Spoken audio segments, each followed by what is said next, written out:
All right, welcome everybody. We're starting today on Unit 3, and Unit 3 is another one of these really important chapters in our book because Unit 3 introduces another coding language. And I don't mean to startle you with that, right? Because you're here to learn how to create web pages, and our fundamental coding language for creating web pages is HTML. And in Chapter 2, believe it or not, you learned a lot of the key tags for HTML already, the ones that you'll probably use over and over again and really result in a lot of our main structural elements.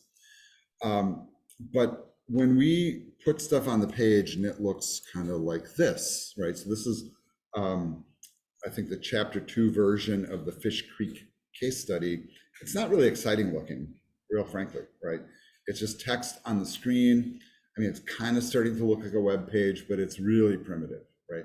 The font's not beautiful. There's no pictures. There's no cool colors, whatever. You know, it's not very beautiful, but it is what it is, right? When we start working and hoping to make our web pages look beautiful, we use this technology called CSS, which stands for Cascading Style Sheets.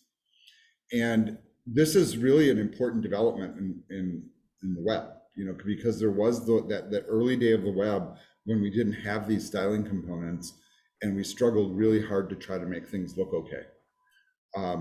What happened though is they figured out that, you know, hey, if we're gonna like make web pages kind of behave like real applications on a computer screen, we need to have the same kind of graphical control that we have in like our graphical operating systems or windowed environments, right? So like we think of like how we use either the Windows or the Mac OS, and we have windows, we have tabs, we have a mouse, we have a trash can, we have menus, we can point and click and drag and drop and right click and double click, and, you know, scroll and like think of, and then if you have a touch screen, you can swipe and tap and zoom and pinch and you do all these gestures, right? But you're interacting with graphical things on the screen.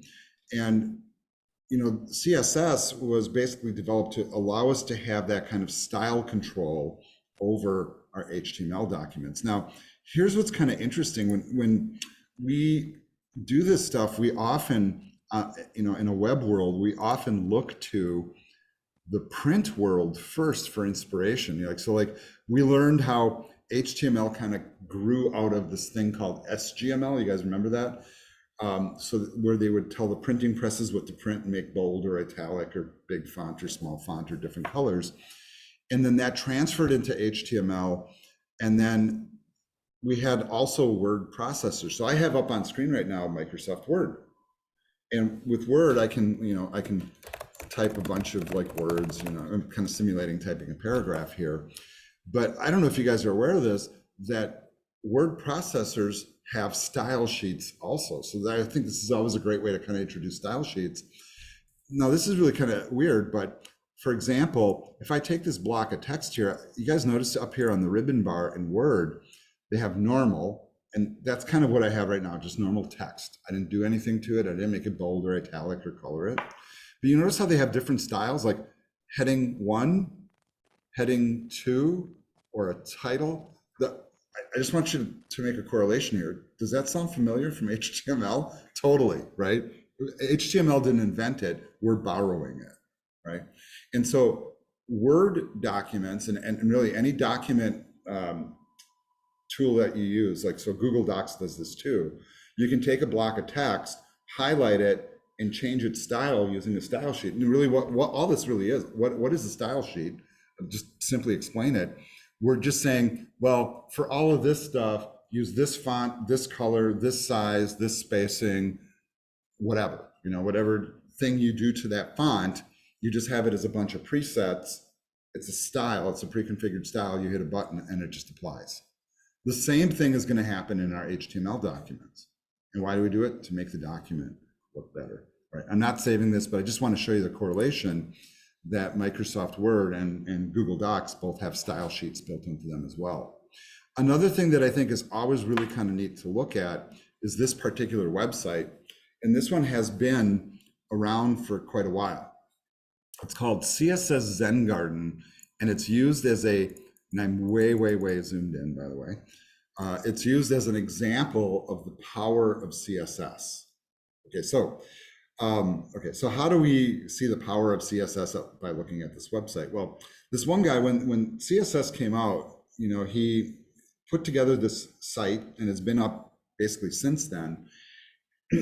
He wanted to demonstrate like what you could do with CSS, and everybody's got a different vision of what a web page should look like, or what a site should look like. And what I thought was really astounding about this is all the different examples I'm about to show you are all the same HTML code, just with a different style sheet applied to it. So here's what we do for starters. You notice up here at the top, he provides a way that you can download the HTML file that builds this page. So I'm going to do that. So here it is. Right. So there it is. I think it went into my my downloads folder here, and I'm going to open it up, just the HTML file, and I'm going to take a look at it. You notice how it's got a Chrome icon, so it'll open right into Chrome. So here it is. This is the same web page as this. Now, notice how this kind of looks like what you've learned so far, right? And then you got this. And the only difference between these two files is one's got CSS and one does not. So when you look at this page and right click and look at the source code, you'll notice it really is just plain HTML. There's a lot of extra stuff in here, for example, that we haven't learned yet, but you'll notice there's a bunch of comments.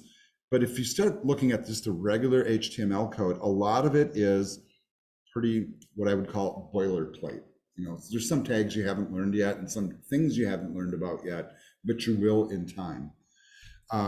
So you'll notice that they just have a structure here, a lot of the tags that you already know, right? Maybe a few tags you don't know, but none of it is really too difficult to decipher ultimately.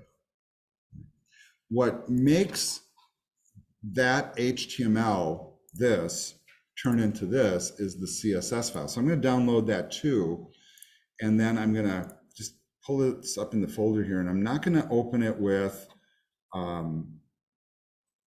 let me do it with my Notepad++.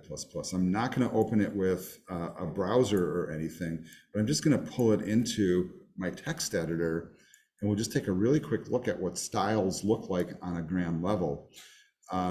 You'll notice that there's a different syntax. Now, syntax, that word, what it means is there's a different way to put the code together for CSS than there is for HTML. So when you learn HTML, you have to learn HTML and CSS at the same time. It's kind of like two languages. You'll notice some things that you recognize. For example, there's kind of like, well, that kind of looks like a tag, that looks like a tag, paragraph, an H3, all that stuff.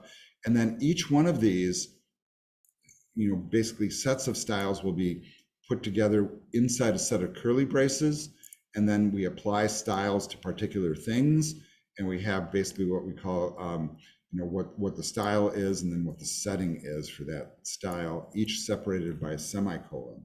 So you can declare things like fonts, line heights, colors, backgrounds, etc., etc., etc.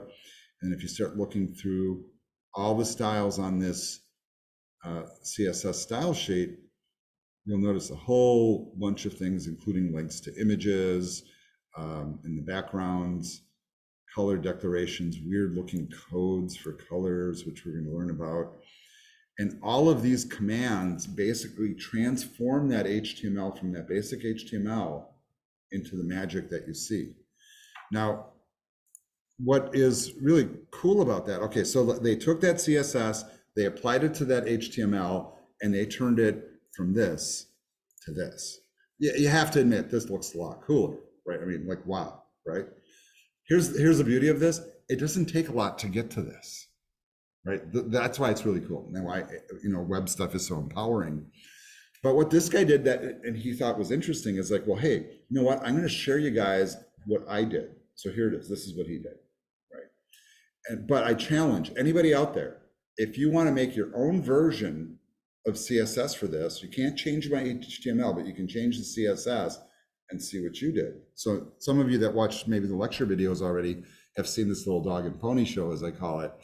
But over here on the sidebar, you'll notice he's got, about a half dozen or so alternate versions of the same page with different styles applied, and the results are dramatically different. I mean, they're kind of blow away different. So here we go. I'm going to click on the first one. This one's called Mid-Century Modern. And I want you to keep in mind, this is the same exact HTML. The only thing that's different is the CSS.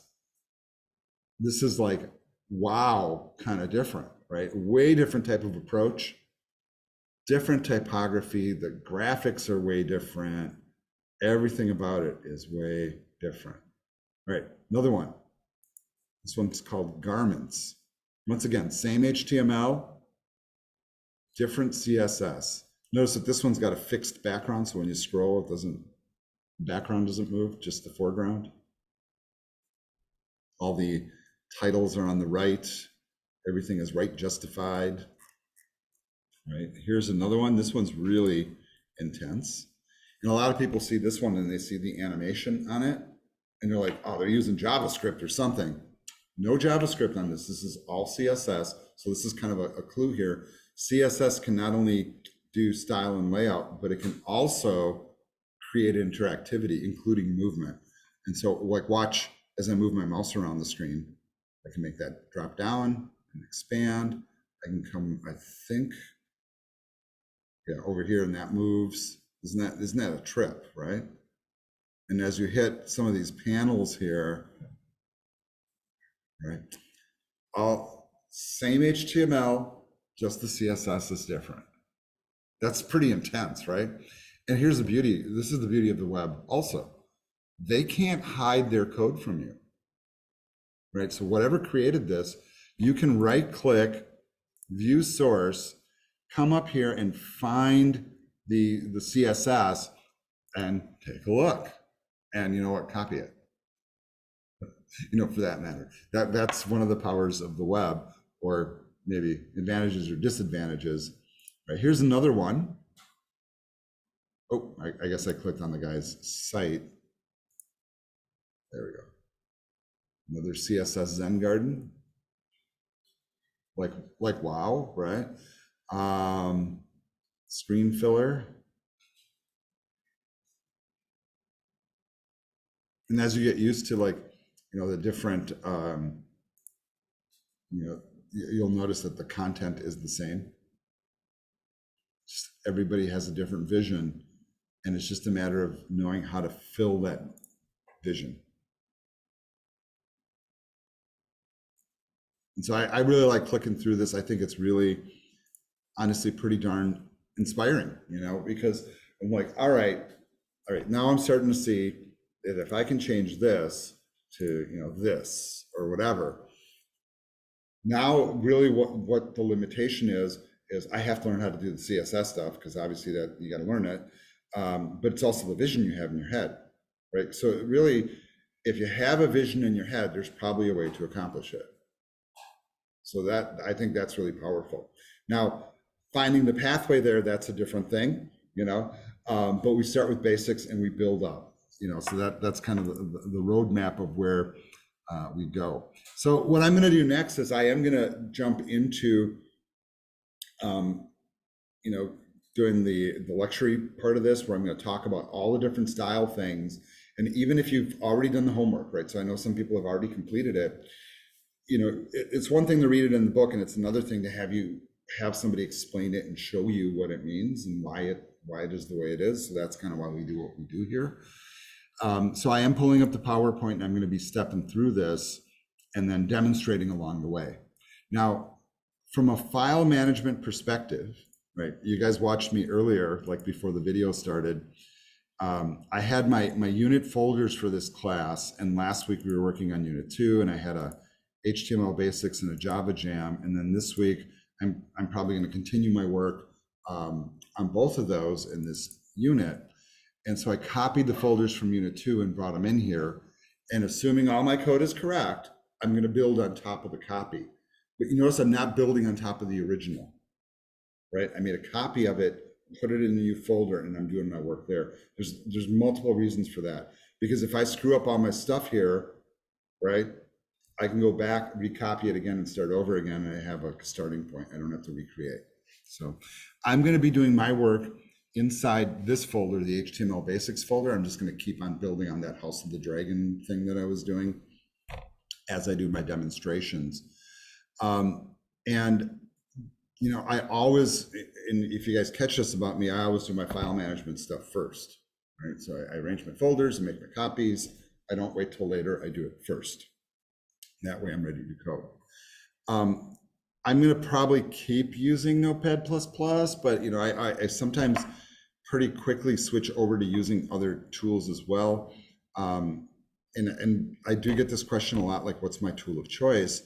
And frankly, the one that I prefer to use overall, and the one I did most of my professional work with, is this one here, which is Adobe Dreamweaver. Okay, so a couple issues with this. This is not a free product.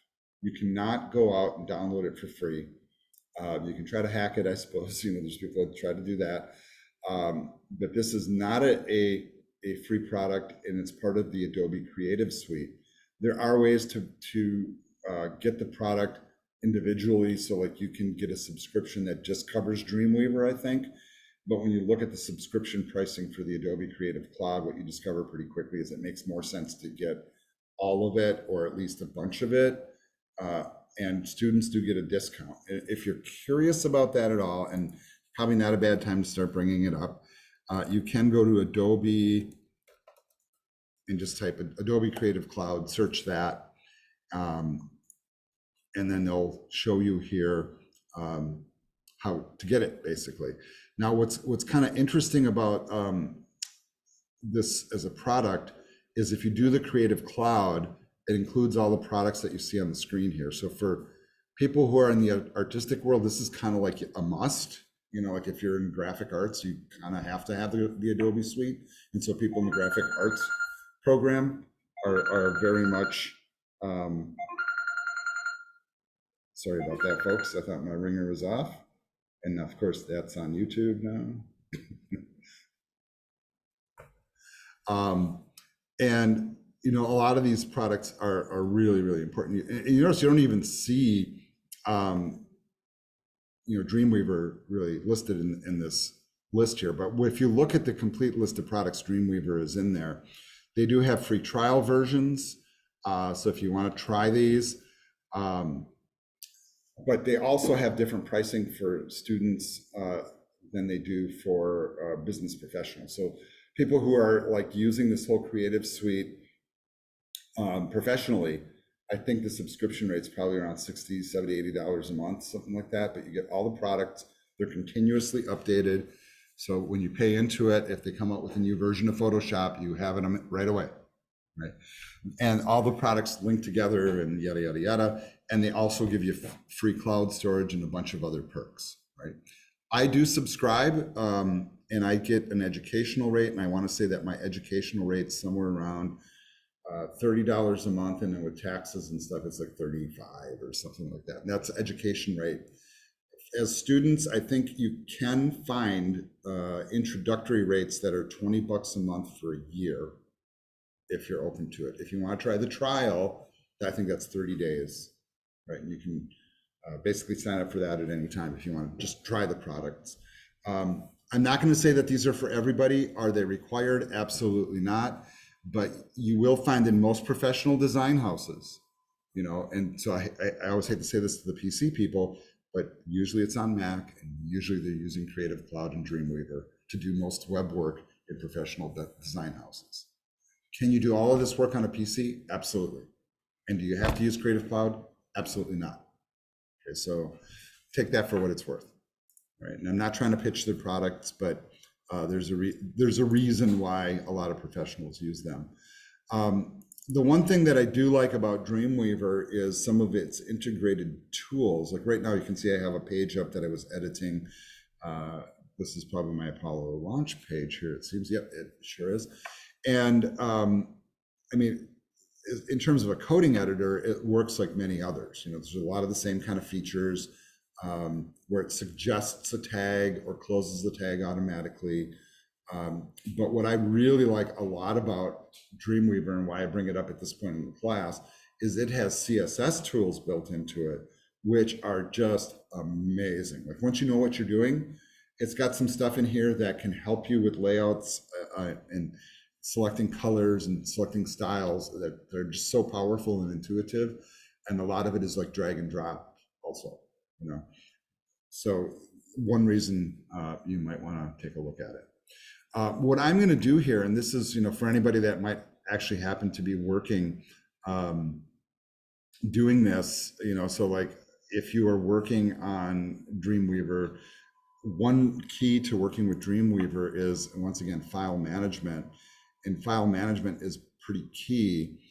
But you also have built into this product a site management tool, which means it's got FTP built into it. Okay, so a lot of the better editors do, by the way. If you're using Visual Studio Code, I think they have plugins for it, but I still think FileZilla is better, just so you know.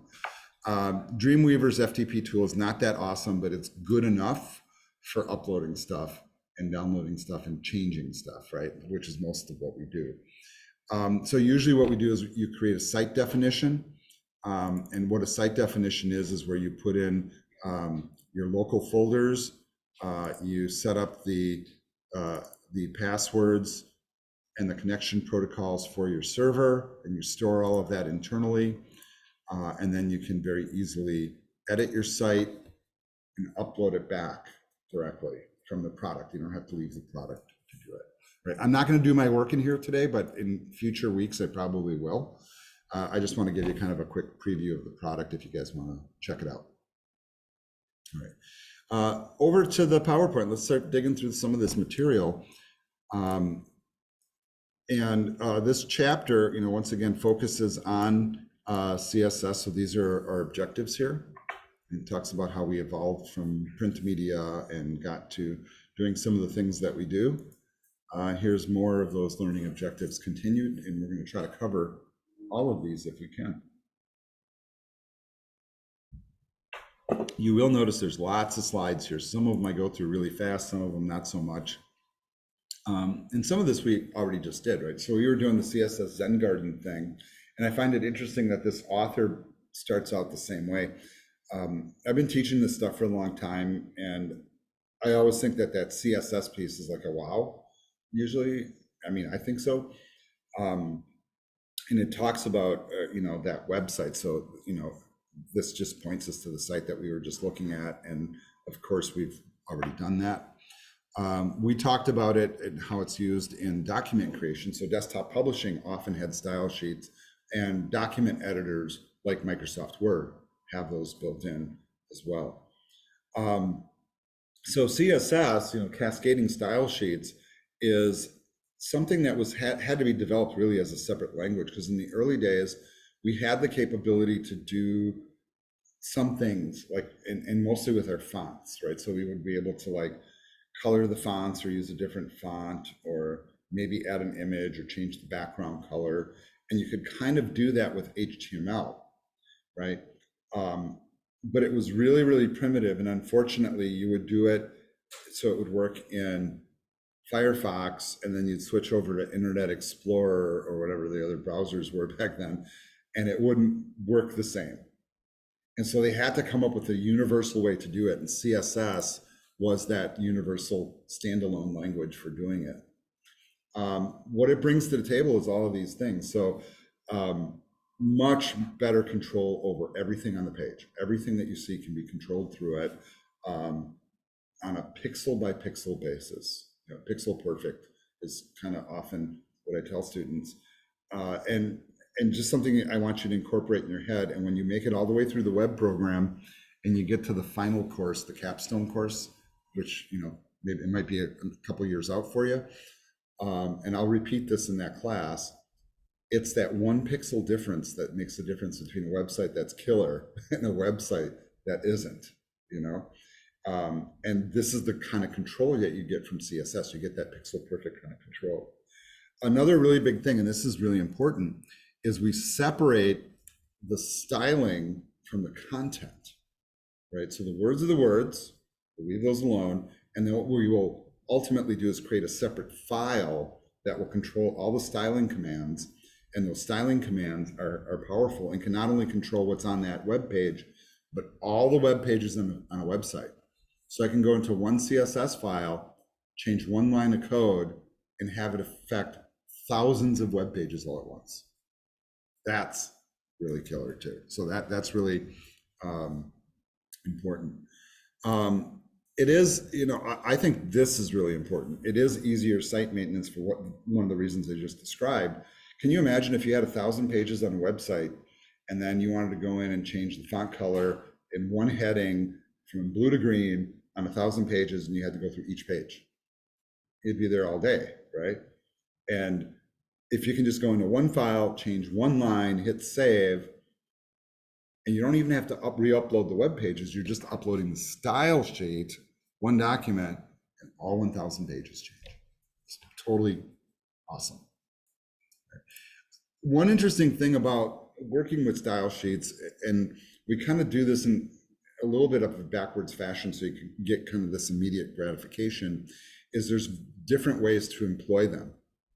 The preferred method, by the way, is what we call an external style sheet, and arguably an imported style sheet. They're kind of the same thing. So in other words, the styles sit in a separate document with those two.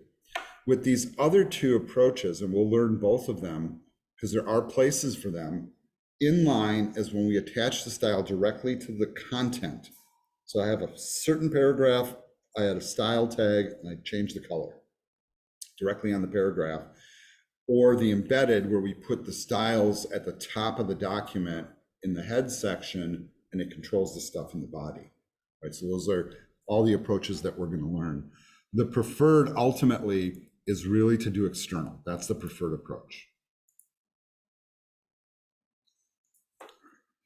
So let's take a look at these first two, and they talk about how they're employed, and then I'll show you how we're actually going to use them. So the inline means that we're going to go to the body section of the HTML document. We're going to find the tag that we want. We're going to add an attribute, which is where you put stuff inside the tag. And then you're going to say style equals, quotes, color green, just for example. And that paragraph is green. That's inline. It's inline with the content. Embedded, we put it at the top part of the document, and what we do is we put style tags in there. So we have style open and close, and then in between, we write our CSS. All right, I see that I have a question out there. William, what's your question? It's Antoine. So yeah, it's me. It's Antoine. I'm at work. So what I've discovered and working with different IDEs, that it's not as easy as like how you're laying it out now. So like I was working in Visual Studio, and I was working in so in Visual Studio they have a lot of the everything together, like the IDE and everything is like together. So writing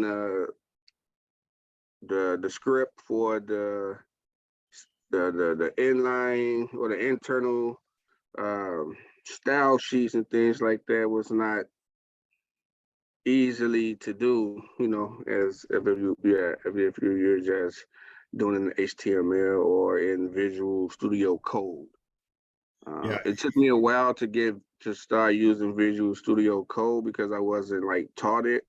But once I started using, I saw how easy and it was to write the code in Visual Studio. Antoine, that's a really good distinction, because some of the more powerful tools will try to enforce the best practice upon you. So in other words, and I think this is what you mean, Antoine, is that you're using the full Visual Studio, and that one's going to push you to use an external style sheet. Because why? Because it's the best practice, right? And unfortunately, as we learned to apply styles, it's easier to learn them by doing in the inline styles and embedded styles to start with. And that's better with a manual editor like Visual Studio Code. Now, with these two, these are the first two we're going to try. And then ultimately, we're going to move to doing our external styles. And then this one, I consider this more like an addendum, because what happens with imported styles is where you're importing let's say you have like one style sheet already created, you're working on another, and you want to use the capabilities of the one that's pre-created, you can import one style sheet into another style sheet and kind of daisy chain them. You don't really see this used very often. Real high-end professionals will do this for some clever reasons, but mostly external is the preferred approach. All right, so what I'm going to do here is I am going to kind of do this little overview first, and then we're going to dig in and actually try some of this in code. So a little bit of preview, and then we're going to try it. So the first thing is that when we are working with CSS, there, like I said, there is a completely different syntax than HTML. So HTML is all about the brackets, right? The greater than and less than symbols. And then you go to CSS and it's all about curly braces, colons, and semicolons, right? Which is a little bit different. But generally speaking, what we do is we take a CSS style and we have a thing we call the selector. The selector is the one that says, well, what are you putting the style on? And in this case, they're doing it for the whole body of the document, everything that's on the body of the document. Then inside the curly braces, what property are you trying to affect? Well, I'm trying to affect the color of the font. That's what this one would be. And then you put in a colon, and then you want what value are you going to use? And in this case, blue. And then in basic CSS, you can actually use color names. That's kind of a fairly recent addition to the language. In the old days, we always had to use hex colors, which you'll see is not necessarily super friendly. And then you basically keep all the different properties and values inside the curly braces. If you have multiple properties that you're affecting, you put a semicolon at the end of the statement and add the next property and value. So we'll see that in action, but that's kind of the general layout. So there's selectors, what it affects, what property, and then what value that property is taking. So one kind of interesting approach here, right, is you will start to create some of this code. And I'm like I said, I'm going to be jumping into the document here really quick to do this. But here's an example where they're taking the syntax, and we have kind of like the modern and you say somewhat old-fashioned approach where we're using the color declaration up above here with a color name. And there's a whole table of color names, and they recently expanded it to be pretty huge.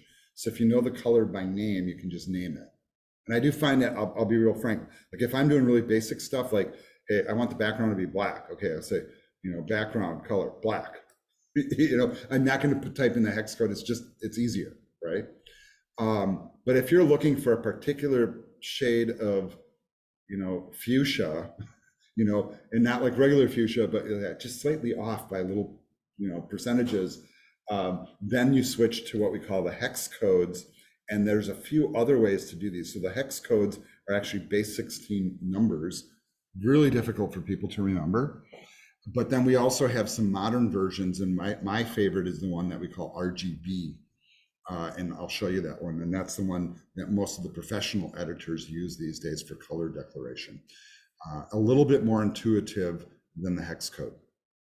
All right, so let's dig into some code, actually. Let's go ahead, and what I'm going to do is I'm going to where I made copies of my current stuff from Unit 2, and I brought my HTML basics folder over, so I'm going to do work on my dragon thing. So I have my original files, and you know what? Let's take a look in the browser. This is what I had created last time, and I had created an about page, and it's pretty darn ugly and plain looking. Okay, whatever. All right, but this is where we start. All right, so those are up in the browser. I'm also going to go ahead and bring this up in Notepad++. And I got to make sure I add it to my list here. Let's see if I can, because I did this upgrade to Windows 11. So I'm going to say Notepad++. And then that should come up on my quick list. All right, so here's the code for my index page.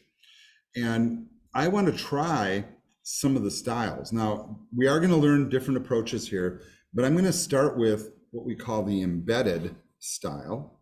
So that involves coming up to the head section of the document, and you create an opening and a closing style tag. Right? And so the head section of the document, remember, this is the non-visible part of the page, right? Inside those style tags, we would now switch syntax to CSS syntax. And so, for example, they'll have us do something like this. Body, we put in our curly brackets, right? And notice how I laid those out, right? So I used body, I put in a curly bracket, I created a blank line, and then closed the curly bracket below. And I'm in this habit, right? And you guys can be in your own habits. Whenever I open something, I close it right away, curly brackets included, and I do that in all programming languages, right? So if I, better IDEs, so if you're maybe working in Visual Studio Code, it might close that for you automatically. I'm not sure, but I think so. And then inside there, I'm gonna indent, and I'm gonna just try the first thing. So let's just do color. So I'm gonna type color, colon, and you know what? Let's just use a color name. So they did blue, we'll do blue too, right? And then I'm gonna put a semicolon at the end of it. Now, when you only have one style, you don't have to put a semicolon at the end. But chances are you'll probably add more than one style. And if you forget the semicolon, then things break. So I always just put it in. So that's my general rule, you guys. Right. So now I'm going to save this. I'm going to do a Control S back to the browser. And let's do a refresh. And oh my God, that's very blue. Right? I don't think that looks good, but what you've learned is that color, that property, is not exactly, so really what it is font color. But because it was one of the first styles they developed, well, what else would you want to color aside from the font? They didn't even have a vision of it back then. But color always refers to the font color. Because I applied that style to everything in the body tag, everything that's inside the body tag that doesn't have a locally changed color will become blue. Right. That might be good or bad. I'm not sure that this is necessarily a good change, right? But proof of concept. Another real common thing to do as a first styling thing is to do background dash color. Put in a colon. And let's do something, I don't know, colorful. I don't know. Let's do yellow, because I think that's what they did in the book. I'm not saying that these are good color choices at all. In fact, I think they're probably hideous ones.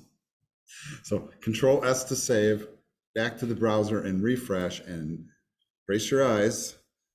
Oh my God, right? It worked. I'm not saying it's beautiful, but it worked. Right? Now, with us putting that style sheet, and I want to show you here because it's on the HTML document, right? You can actually see it. So this is not unusual to see styles in the head section of the document. This controls the whole document when it's in the head section, but it will only attach to the tags that you're referring to, which in this case is the whole body. This approach is the embedded style sheet approach. So the thinking is it's embedded in the document, right? So if I want to do this to all my pages, I got to copy this code into all of my pages. Not a problem if it's 5 pages. If I got 20 or 100, now that's a lot of work. That's why the external is always better. Right, back over to the code editor. The other approach is to localize the style inside of a tag, and this is what we call inline style. So what I'm going to do here is I'm going to find one of my paragraphs. Right, so here's a paragraph. It's the second paragraph in the document, right? And here's the opening tag for the paragraph. And what I'm going to do is I'm going to add a space inside there and type style equals double quotes. And then inside those double quotes, I'll do the same thing, but I'll do a contrasting color. I'll say color, colon, red, and there's a semicolon, close it. So notice it's the same syntax as above, but I don't have to have the curly brackets in the selector because we're already inside the tag, right? So I don't have to select the tag as the Y. But all you have to do is add style, color, inside of quotes, and then whatever property and values you want. Once again, I'm saving. It's not hard to figure out what it's going to do, obviously, right? So if I go back to the page, now I'm looking at the second paragraph, watch it change color to red. Right. So that approach is called an inline style because it's in line with the content. It's in the body part of the document and it's right in the tag. All right. Now, generally speaking, we try to avoid doing this. So this is really what's kind of goofy about this. Now in your homework, you're asked to do a little bit of this. And then as you move forward, what really becomes wise is to not do an inline style and not do an embedded style if you can help it. It's better to always make them external. So then the question becomes like, well, why do they allow it then? Why do they allow you to do it this way? Okay, so here's the answer. When you're working in a content management system, and a really great example is like WordPress. And this is a site where you're working on a site that maybe somebody else created and you're just changing some of the content. You might not be able to go into the style sheet and change the style sheet, but you might be able to change the HTML of the one article or blog post that you're working on. And then you can go into a tag and change the color and make it red or do whatever you want to it. So that's why it is useful. Now, that's, it comes with a little bit of practice, but at least you have a little bit of demo here of applying it. The other interesting thing is, and we'll get into how all these hex colors work pretty soon, is you can use hex colors to do some of this stuff. So for example, on that paragraph, I'm going to add another style and I'm going to say background dash color colon, and then I'm going to do a hex color here. So it's hex colors always start with the pound side, and I don't know what color I'm doing, but I'm just going to kind of guess. So I'm going to do like 33 FF 44 and a semicolon. Now, if you know your hex codes, you also will learn pretty quickly that this is red, that's green, and that's blue. And the bigger the value, the stronger the color. So if you could probably guess if you knew the hex code what this is going to be. I'm not sure exactly what's going to be, frankly, but it's going to be sort of greeny, something like that. So here comes my refresh. Yeah, so kind of green. That's really hideous and hard to look at, but I did a background color on just the paragraph, and that's totally possible. Right. We're still not quite at the CSS Zen Garden thing, though, right? See, that's why it takes a little bit of vision. It's like what colors even work well together? What colors are good on the screen? Now, I'm hoping that you look at this, and you're not going, wow, that's cool. For my eyes, it's more like, wow, that hurts. Because I think the colors are too bright. Yeah, it is. It's very hard. Roman, that's pretty spot on. These are not considered great colors for reading or for being kind to your user. They're actually very harsh and hard to look at. So, why are most websites that have text on them have a white background and black text? Because that works. That's the same reason why it works in a book, And if you look at a book, really, a book is more like off-white or beige, and the text isn't really quite black. It's more like a really dark gray. And a lot of websites do that too, because that's really comfortable on your eyes. So, all right, so that's some basic examples of that stuff. Now, in terms of what are some of the really common initial styles that you learn in particular in this chapter, these are the ones that we focus on. And I want you to notice that a lot of these really have to do mostly with working with fonts and typography, right? And that's how CSS was originally envisioned, was to work with those things. So like how big the letters are, what font you're using, are they italic, are they bold, are they this shade, that shade, do they have a background? So these are really common colors. Now, what I will tell you about CSS properties like HTML tags, there are so many CSS properties, you will never memorize them. So don't bother to even try, right? So where do you go? What's the answer to figure them out? Yeah, W3 schools, right? Yeah, the internet. And I always say, go to W3 schools, and the why, again, is because they're the official site. You come in here, you can go to CSS, and they will actually have examples here that you can look at depending on what you're trying to do. So I just want you to take a look at that. And then somewhere here, I think they probably also have a CSS reference, right? Where they have all the CSS things that you can affect. So as I'm scrolling here, can you understand why you would never memorize this? You would never memorize. I'm sorry, folks. If you do, then you're some sort of like Rain Man kind of clairvoyant dude or something, right?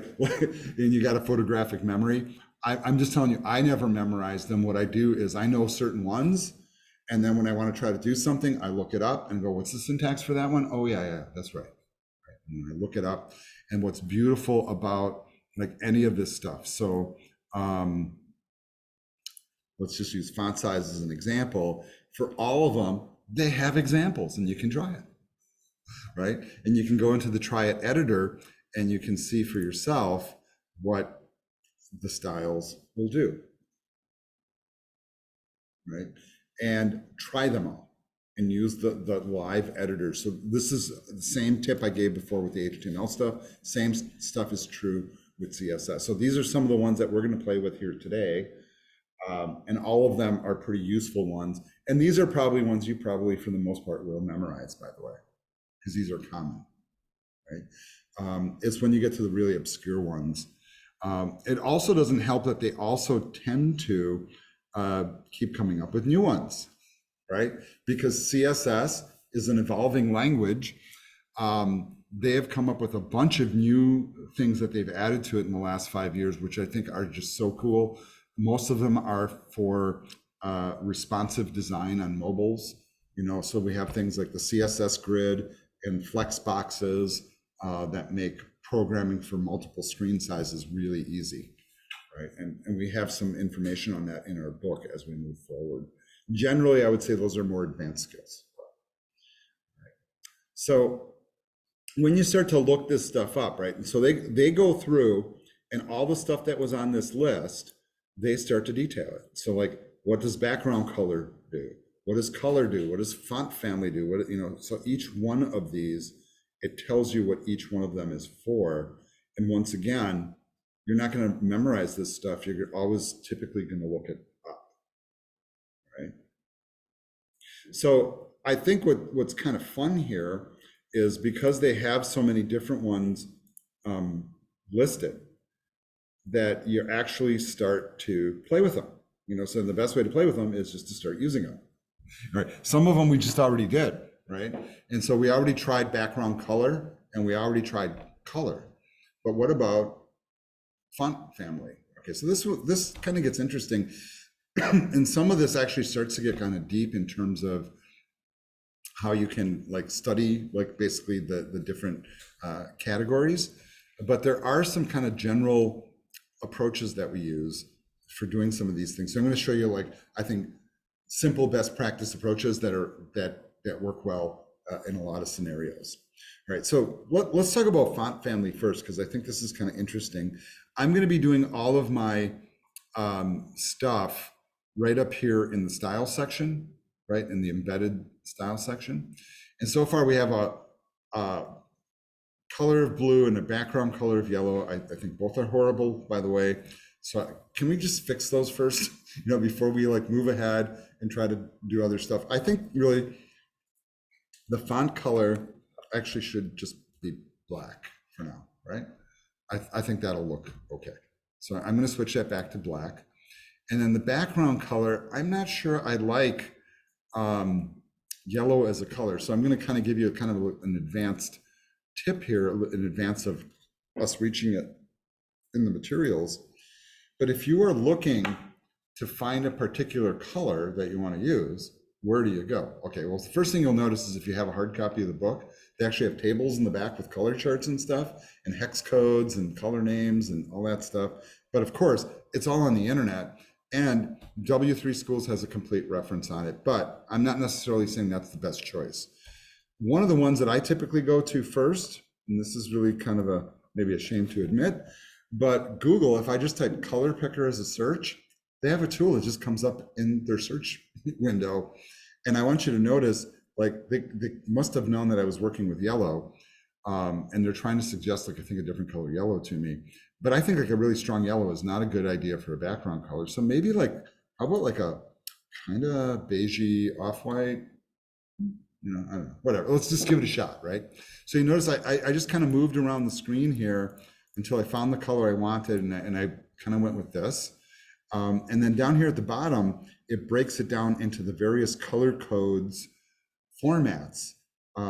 Hex is the one that our book is talking about, and RGB is one that we haven't talked about yet. So I'm not going to use that one yet, but that's my current favorite. That's the one I like the best. It's just easiest to understand. But the hex code is fine. So I'm just going to actually hit the copy button here. And then I'm going to bring that over to my code, and I'm going to replace yellow with that hex code, right?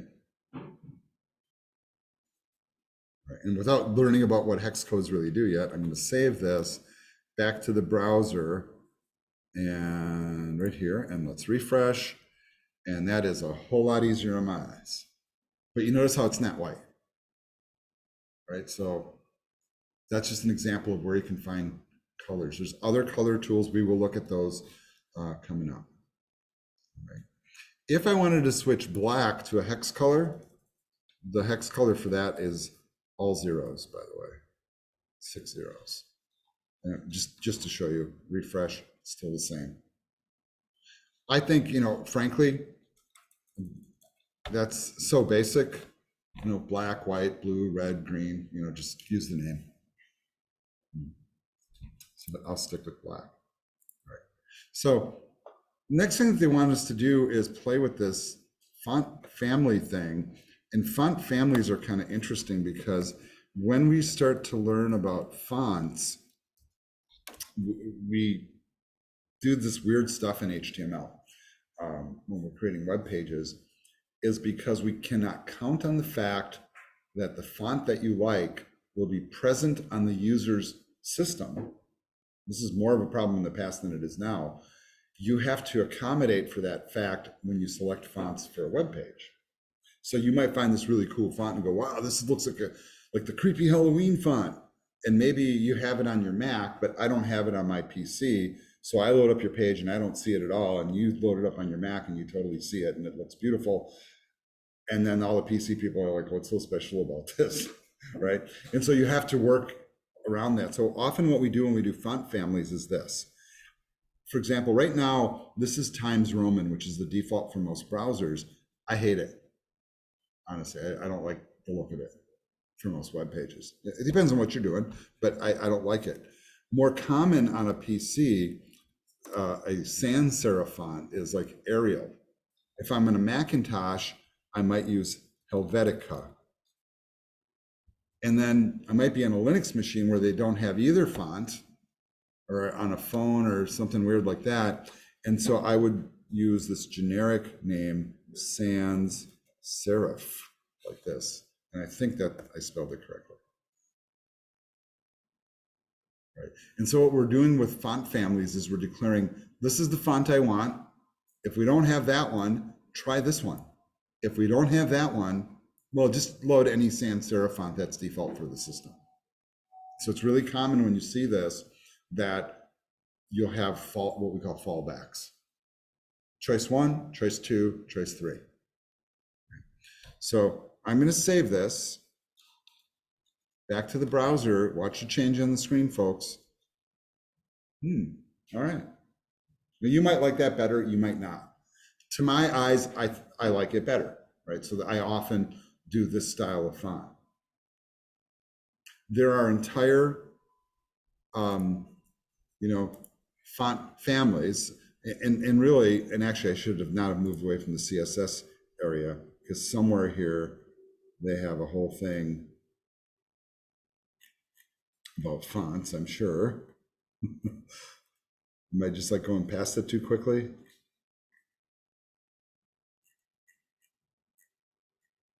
You know, probably best to just go to the reference. And let's just search font family. And so here's examples.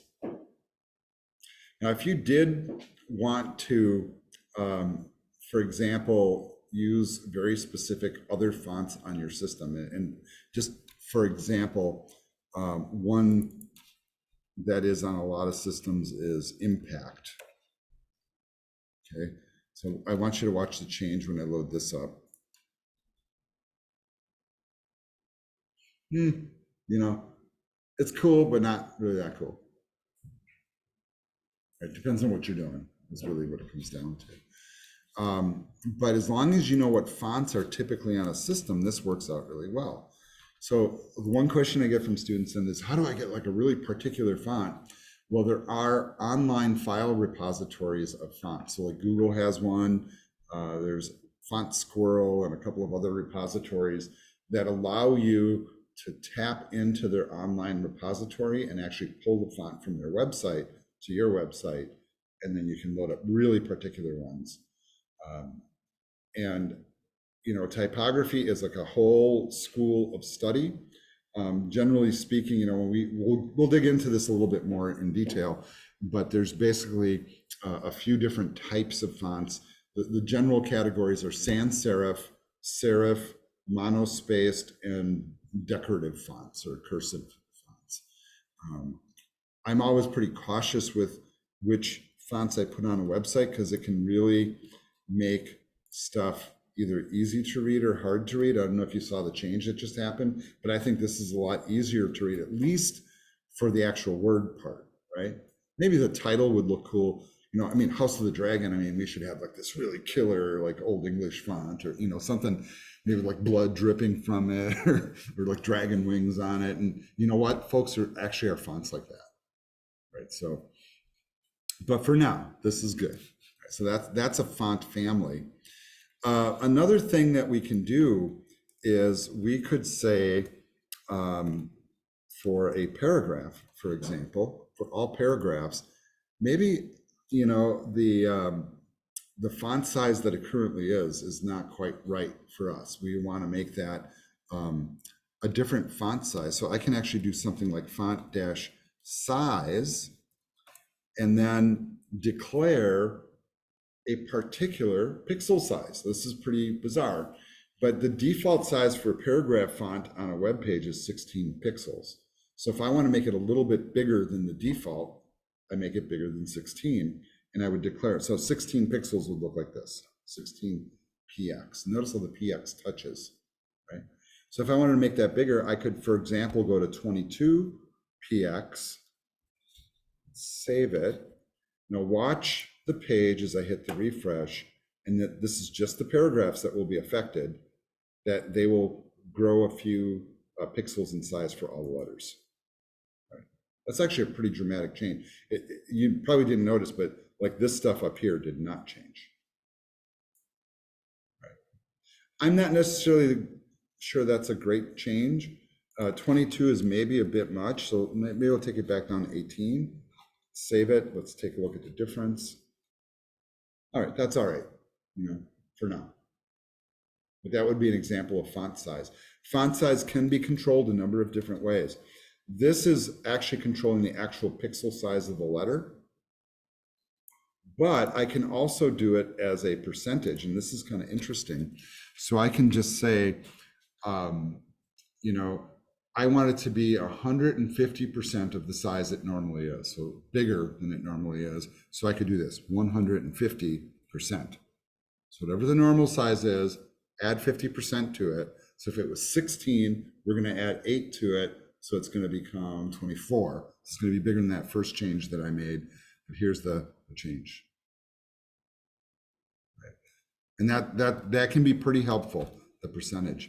Another way to express percentages, and the book goes into this pretty deep, is by this technique called M's. So I can say 150%, or I can say 1.5 M, which is basically a proportional size. So 100 would be equal to 1 M. 100% equals 1 M. 1.5 M equals 150%. And they have whole charts on this, by the way. So I might say, well, I want to go 1.9 M, which is 190% of normal size. And so these letters will get even bigger, really big. That's almost kind of ridiculous, right? Not really a practical setting. But, I might go 1.1 M, which is 110%.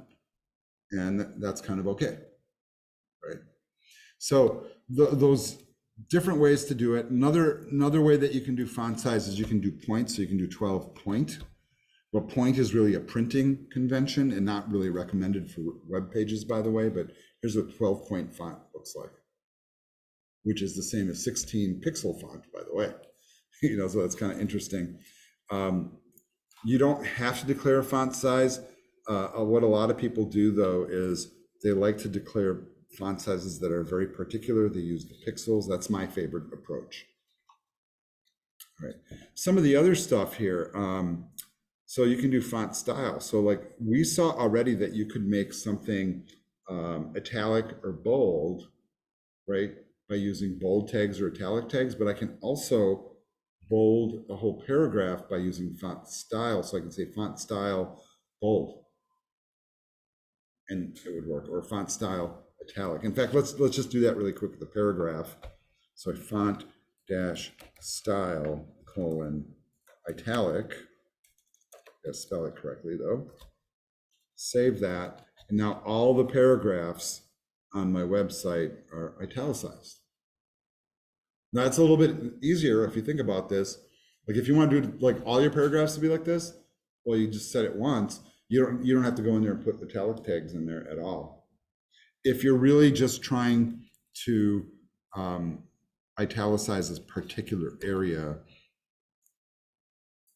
then you use the italic tags. I don't think that looks good, so I'm pulling it out just to show you how it works. More stuff.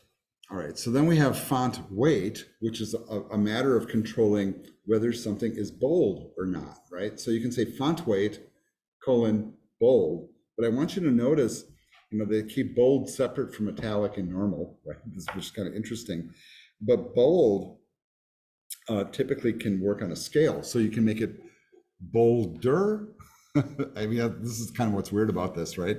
Or not quite so bold, A normal font will usually have a value of boldness at 400. So I can go in there and I can actually type numeric values. So if I want it to be just a little bolder, I can go type 600. If I want it to be regular bold, it's 800. If I want it to be extra bold, you go to 900. If I want it to be less than bold, I use a smaller number, or I can just use bold or not bold, as font weights. So that one you can play with a little bit. That one will be pretty subjective. Letter spacing is kind of an interesting one. Let's play with this one a little bit. And rather than put the letter spacing on a paragraph or something, why don't we target this H2? So I'm going to type an H2 here as my target selector. And then inside here, I'm going to do letter spacing colon. And here's where we typically will use M's to control this, so percentages, and this is pretty interesting. So I'm going to just do 1.2 M. So what this is going to do is it's going to increase the spacing between the individual letters in the secondary header. So I'm saving back to the page. Now, this is what we're watching here, is this little bit. You do your refresh. Okay. Now, that's a lot more dramatic than you might have anticipated, right? That's like really wide, because what is it basing the percentage on? And it's like the percentage. So what it's calculating is the space between each letter is 110 or 20% of what the letter width is normally. All right, so that's way too much, actually, if you think about it. So if you want to create a little bit of spacing between letters, you probably want to do something like 0.6 M. Saving it, refreshing. So now there's a little bit of space, but it's not too much. Right, so you see how that works? So that can be kind of a neat effect, right? So like you'll see websites and logos where people kind of spread their letters out a little bit, so you can control that. It's kind of neat, right? So that's letter spacing. That one I probably will leave alone. Here's another one, line height, right? So if we were working, this would probably look good in a paragraph. So when we're working in a document, we're starting to get a lot of words on the page. You guys ever like wonder like, hey, why is it in English class they always make me double space my paper, right? So like a teacher will tell you, well, we make you double space so that way I can use my red pen and write all my comments in between all the lines and underline stuff and have lots of room. But there's really a different reason. And the reason is it's easier for your eye to read words that aren't so close together. So line height is a really effective tool. So I'm going to kind of do the same thing here. I'm going to do 1.2 M. So it's 120% of line height. So watch the paragraphs change and the spacing between the words as I refresh. Okay, that was really, really subtle. I don't know if you guys caught that. It was, in fact, it was so subtle it was almost hard to perceive. I'm going to increase that to like 1.7. Watch the screen. All right, a little more dramatic. However, okay, now I'm just going to have you ponder this. Is that a little easier to read? Okay, you might say, yeah, no, whatever, you know, but it's generally thought that when the words aren't too close together, it really helps readability. Because you're reading across the screen, go to the next line, go to the next line. It's just easier to follow along.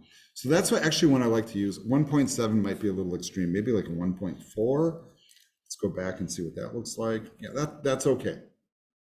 You want to compare it to what it was originally, you can just come in here and just delete that really quick, save, go back. This is what it was, right? I'll put it back. Oops. All right, I'm trying to control Z my way back and it wasn't working. And I think I hit save. Yeah, so that's 1.4. That's all right, actually. I think that doesn't look too bad. So that's line height. It's a nice little trick. Then we have margin. And margin is really kind of a layout property. But do you guys ever notice how like, you know, and maybe you don't think about this when you look at a screen, but if you ever pick up anything that's printed and you look at it, how often do you pick up a magazine or a newspaper and the words are tight or like printed right up to the edge of the paper? Never. Why? Because it's hard to look at is the answer. Same thing is true on the screen, but you notice here with our basic HTML pages, there's a little bit, I mean, just enough to kind of get my mouse in there on the sidebar on either side, but really there's no space around the edges of the screen. And so you might want to put margins around your text. So what I'm going to do here is I'll do this for all the paragraphs again. And I'll just say margin colon, and I'm going to make it 20 px, 20 pixels. What that will do is it will put a buffer of 20 pixels all the way around the paragraph, each paragraph. And to kind of demonstrate that so you can see it most clearly, I'm actually going to kind of zoom out a little bit. So watch this as I refresh, you guys. I don't know, not a really big dramatic effect, but notice there is more space all the way around the paragraph. And you might not notice it also increased the spaces above and below the paragraphs, but also on the left and the right. It does it all the way around. I can make it a lot more dramatic just to show you the effects. So instead of 20 pixels, I can make it 120 pixels. So watch the page now as it refreshes, right? Right, that's a lot more dramatic. But at the same time, as you zoom out, it's not necessarily bad, right? Okay, so this is how you can control your margins. I'm going to reduce that number back down to like, I don't know, let's make it like 30 pixels. I think that's okay. All right.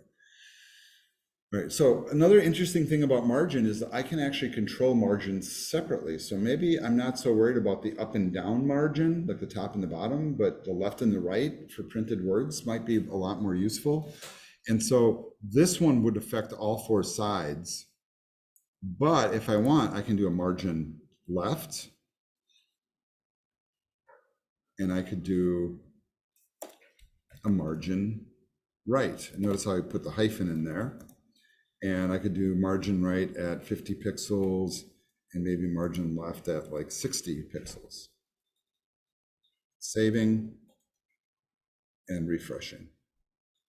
All right. So I lost that excess top and bottom space, but I am pulled in from the sides a little bit. And I don't know if you guys agree or not, but it is better if it's not all the way at the edge of the screen. And that's kind of a hard thing to teach. Space on the screen is a useful thing. You don't have to fill every little thing. Okay, another one that's kind of neat here is text alignment. This one might look actually really good on maybe the headers.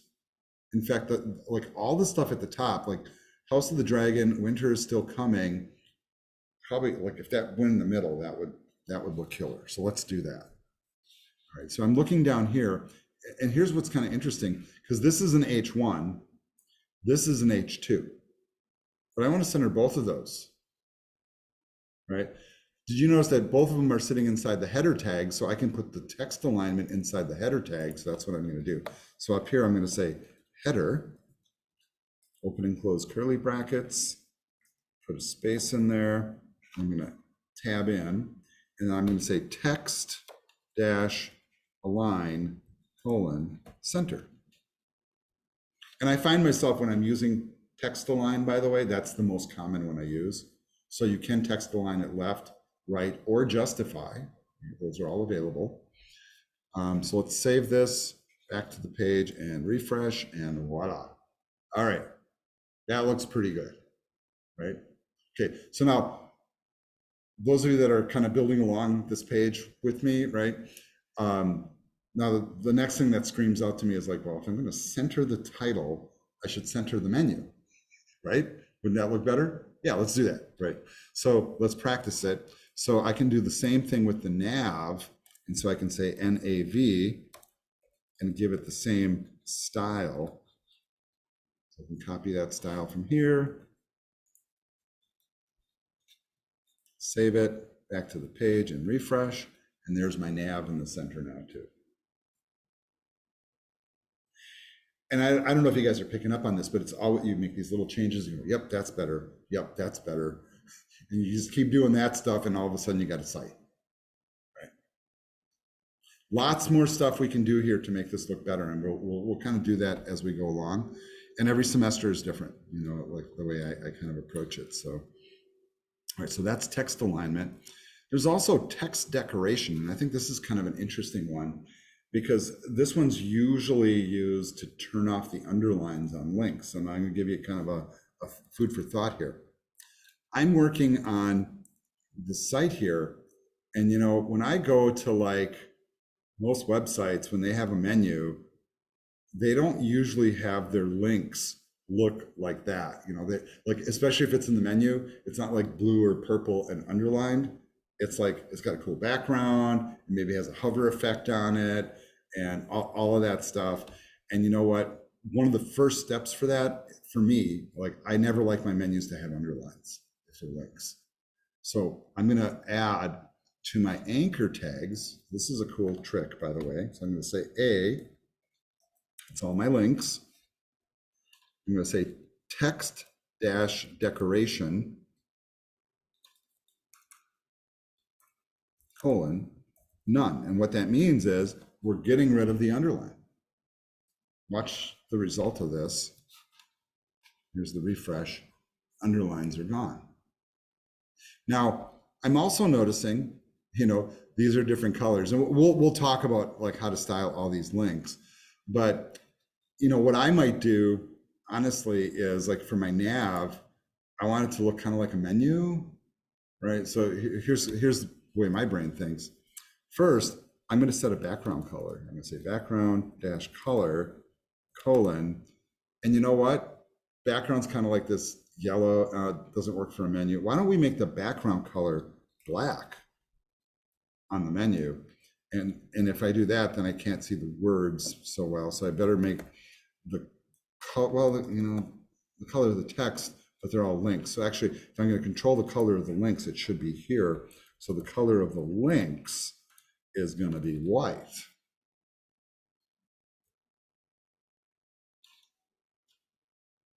Okay, so watch the dramatic change here, folks.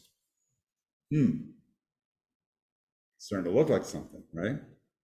And you notice how simple this stuff is. It's just a matter of kind of picturing it in your head. Now, these are still links, and I know they're still links because my pointer changes from an arrow to a finger right when I hover over them. And, it's starting to look a little bit more like a menu, right? Just by putting a background on it. So a lot of stuff like this that you can do, just have to imagine it is really what it comes down to. I will introduce how to do hover effects, but if you guys want a sneak peek on that, it's a really easy command. So I'm just going to show it to you now. You can do hover and just choose a different color, like color red, for example. Back over, refresh. No apparent change, but watch what happens when I hover. Ooh. See how easy that is to do too? I mean, just with a very little bit of code, we have this effect that we're kind of used to on the web. So very, very simple but effective changes. All right, moving on to some more of these. There's indent. And so if you want to indent the text, now this kind of works like margin. I'm not going to really demonstrate this one. I find that this one is probably not as useful as some people might think, but I can see the usage for it. So like if you want a certain block of text to be indented separately, you can use just this one command. You can specify pixels or whatever. You can also accomplish it with margins, as we just saw. Some other stuff that's kind of interesting, and I want you to look at these kind of carefully, is this text shadow thing. Now granted, as I kind of show you some of these techniques, some of these kind of get a little bit advanced for where we are right now, but I'm still going to demonstrate them so you guys can get an example of what's kind of coming down the line and what you might be able to do with this, because I think it's kind of cool. Text shadow is one of those where when I look at the page, and so I'm trying to think of where's a good place to use this. And I'm thinking on the House of the Dragon would be really cool if that had a drop shadow on it, right? In fact, I might make the font a little bit bigger to start with. So I'm going to add a style for H1, because that's just an H1. So I'm going to say H1. And let's start by making the font bigger. So I'm going to say font dash size, and let's make it 40%. Or I could also say 1.4 em. Same difference. See how those are basically the same, right? So if you prefer percentages, prefer ems. I usually prefer percentages, but that's me, but 1.4 em. The other thing that might be kind of cool is, you know what? There sure is a lot of bloodshed in that show. And we need like a deep, dark blood red color. That looks pretty blood red to me, right? What do you think? Like a dark kind of red. That looks pretty good. So I'm going to copy that hex code. So I'm going to say color, colon, whatever that red is. All right, I'm going to save it and take a look so far. Not at the drop shadow quite yet, but I want to see what we got going. All right, well, that didn't work out quite the way I wanted. Did you notice, did the font get smaller? Yeah, because what's it changing its size relative to? And this here's kind of an interesting thing. It's changing its size relative to the default font size of the whole page, not relative to itself. That's really kind of weird to think about. So what you might want to do in that circumstance, and how I would handle this, is I would change this from an M, and I would actually do this. I would say something like pretty profoundly large, like maybe 60 pixels is pretty large.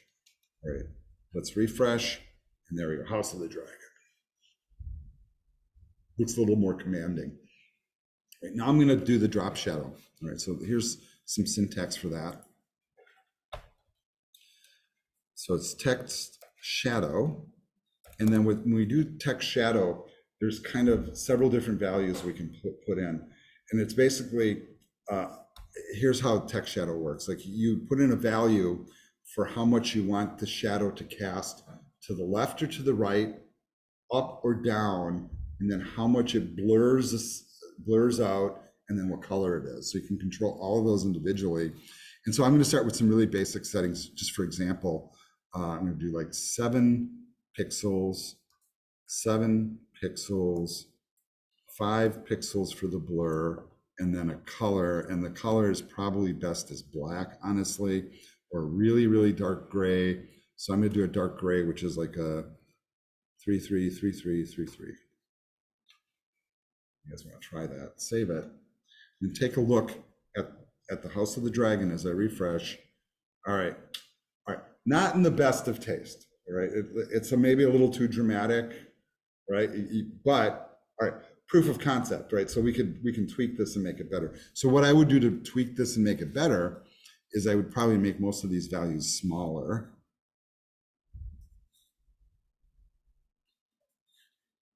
And I make this gray lighter, so I'm going to make it like 555555. And I will go back to the code if you're trying to copy it. All right, so you can see this takes a little bit of finagling to try to kind of get the effect that you want. But text shadow does add dimensionality. Real common effect is if you don't want it to like kind of cast in one direction, like mine is going to the right and towards the bottom, is you can actually change these first 2 values to 0,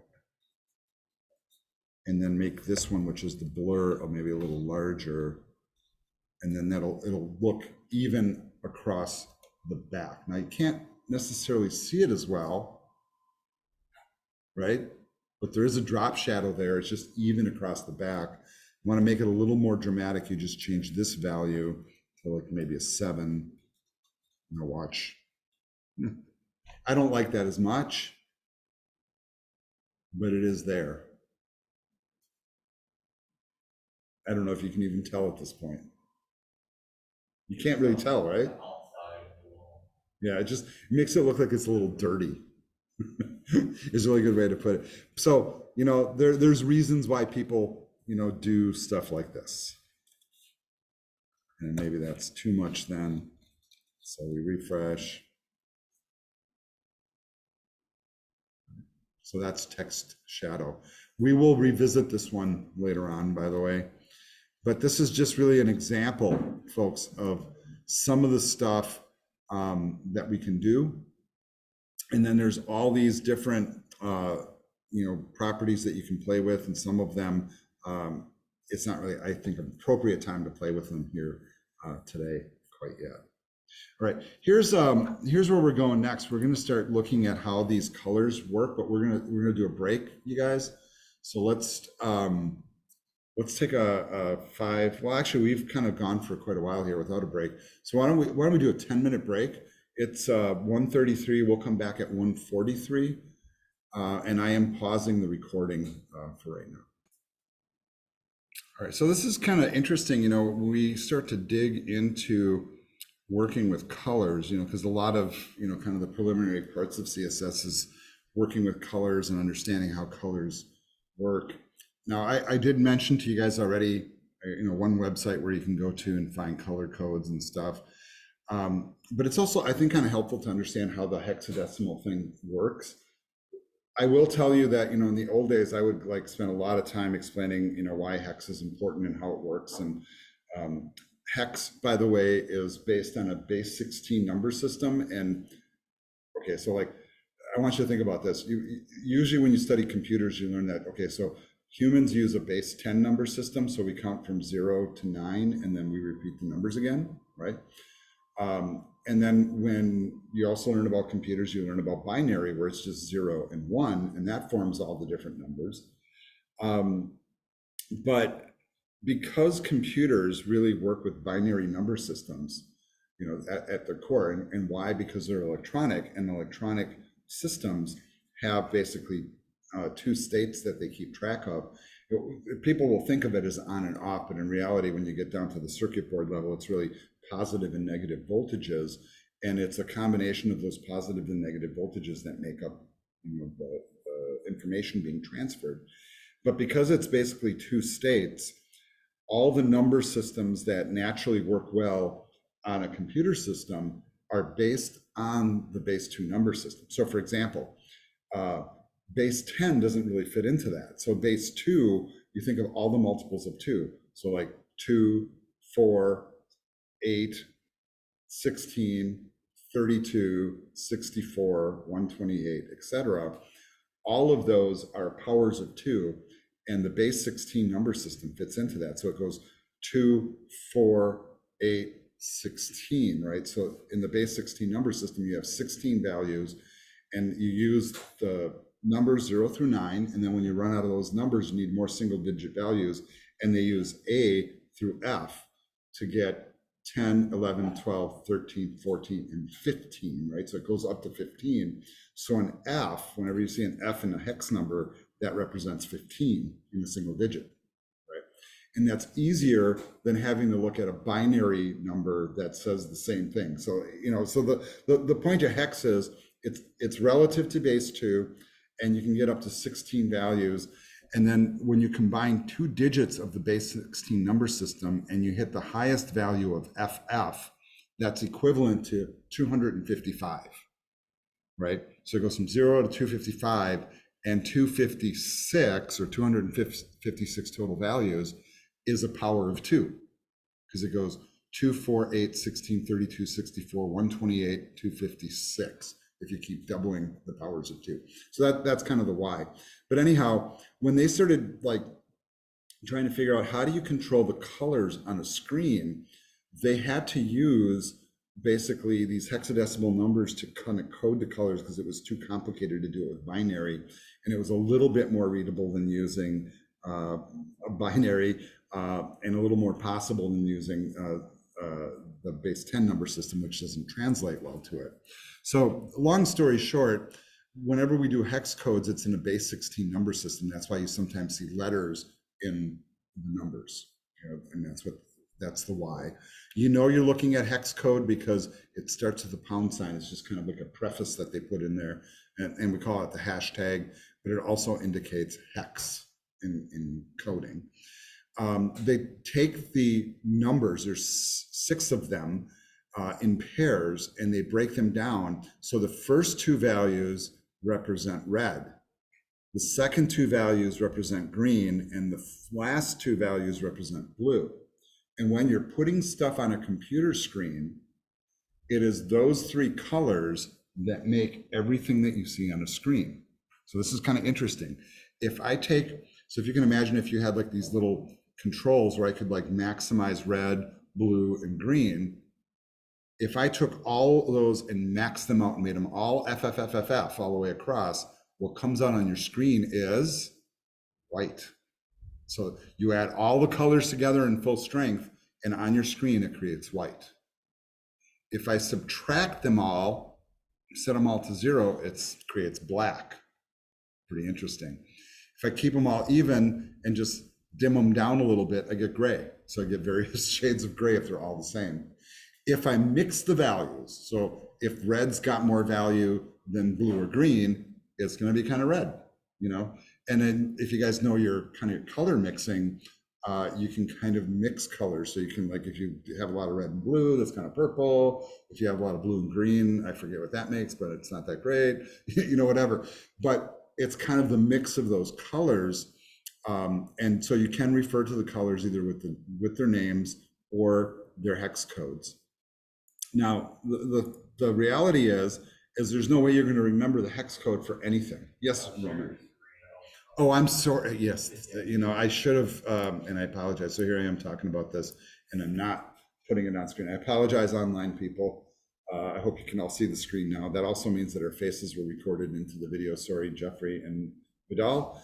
Um, but when we're working with these, so let's go back to this. So the first two values are for red, second two are for green, third two are for blue, and it's a mix. All zeros is black, all of them at full tilt is white, and then anything in between that's all even is going to be some sort of a gray. The hex codes, get pretty particular. So as you start to change minute shades of color and how you mix those colors on the screen, you have different hex codes and you have very, very slight variations in what the color is. And, I did show you that website, and this is just a really quick one from Google, right? You just Google color picker and you can come in here, choose your basic shade, find like how strong you want that to be. And as you move around the screen, that hex code changes. Now, when you start to look at these other color formats like RGB, which is the other real prevalent one, this one was really an attempt to be simplifying the hex code here. So these two values here in hex are equivalent to 105 in base 10. B8 in hex is equivalent to 184, and 7F is equivalent to 127, if you're counting, right? Now, you guys are really fortunate. When I was in my computer science studies, and if you guys ever move on to a 4-year and do that, we would have tests on this stuff, like what color is, this like weird hex code, and you'd have to like look it up and calculate it. And, oh my God, what a nightmare. And I'm going to tell you, I don't think that's really functionally important at all, because the reality is you have these websites now that you can come to, and you can just kind of choose what you want. It gives you the code and you're done, right? Why do you need to memorize it? I think it's great that I know how to do base 16 math, but in practical sense, you're never really going to do it, right? Now, if you do study computer science, there's other reasons to understand hex math, but it gets kind of complicated. There are some other color formats. So you'll see here that, the book will talk about these, but the two most prevalent are either, aside from plain names, are hex. That's kind of the default, but RGB has made really big inroads. And when it comes down to it, that's the one I prefer because I can make a better guess to the values here. Each one of those 3 spots can go from 0 to 255. That's a lot easier than like 0 to FF. What's FF? You know what I mean? But it is the same value. All right, so that's kind of helpful. When you try to find very, very particular colors, it does help to have a color picker. And if you find yourself ever working professionally with a certain company, so let's say you're making a website for Coca-Cola, that's not plain red that they're using. It looks like it, but it's not plain red. It's a very particular red, and that's the one they want on their product. That's the one they want on their websites. They want on their billboards, the soda machines, the cans, all of it, right? And they'll tell you exactly what color it is, right? So it can be very, very particular. In the old days, we used to kind of have to contend with this, and this is one of the issues that we would have, because when we switch between Macs and PCs, and here's the truth, it's not just Macs and PCs that have this issue, but it's the monitors that we use. So we have certain monitors that are more business class monitors that really mostly display black and white documents that don't have the same color depth as like if you pick up like a Retina display on a Mac or like a full HD, really nice, gaming monitor, for example, right? Where the color depth is really accurate. So in the old days, we used to have to fight with the fact that we really only had 216 colors that were consistent between the two platforms.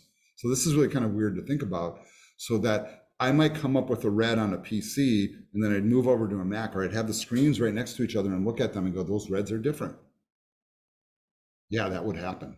And you know what, it still sort of happens depending on how your monitor is set. But here's kind of an interesting thing.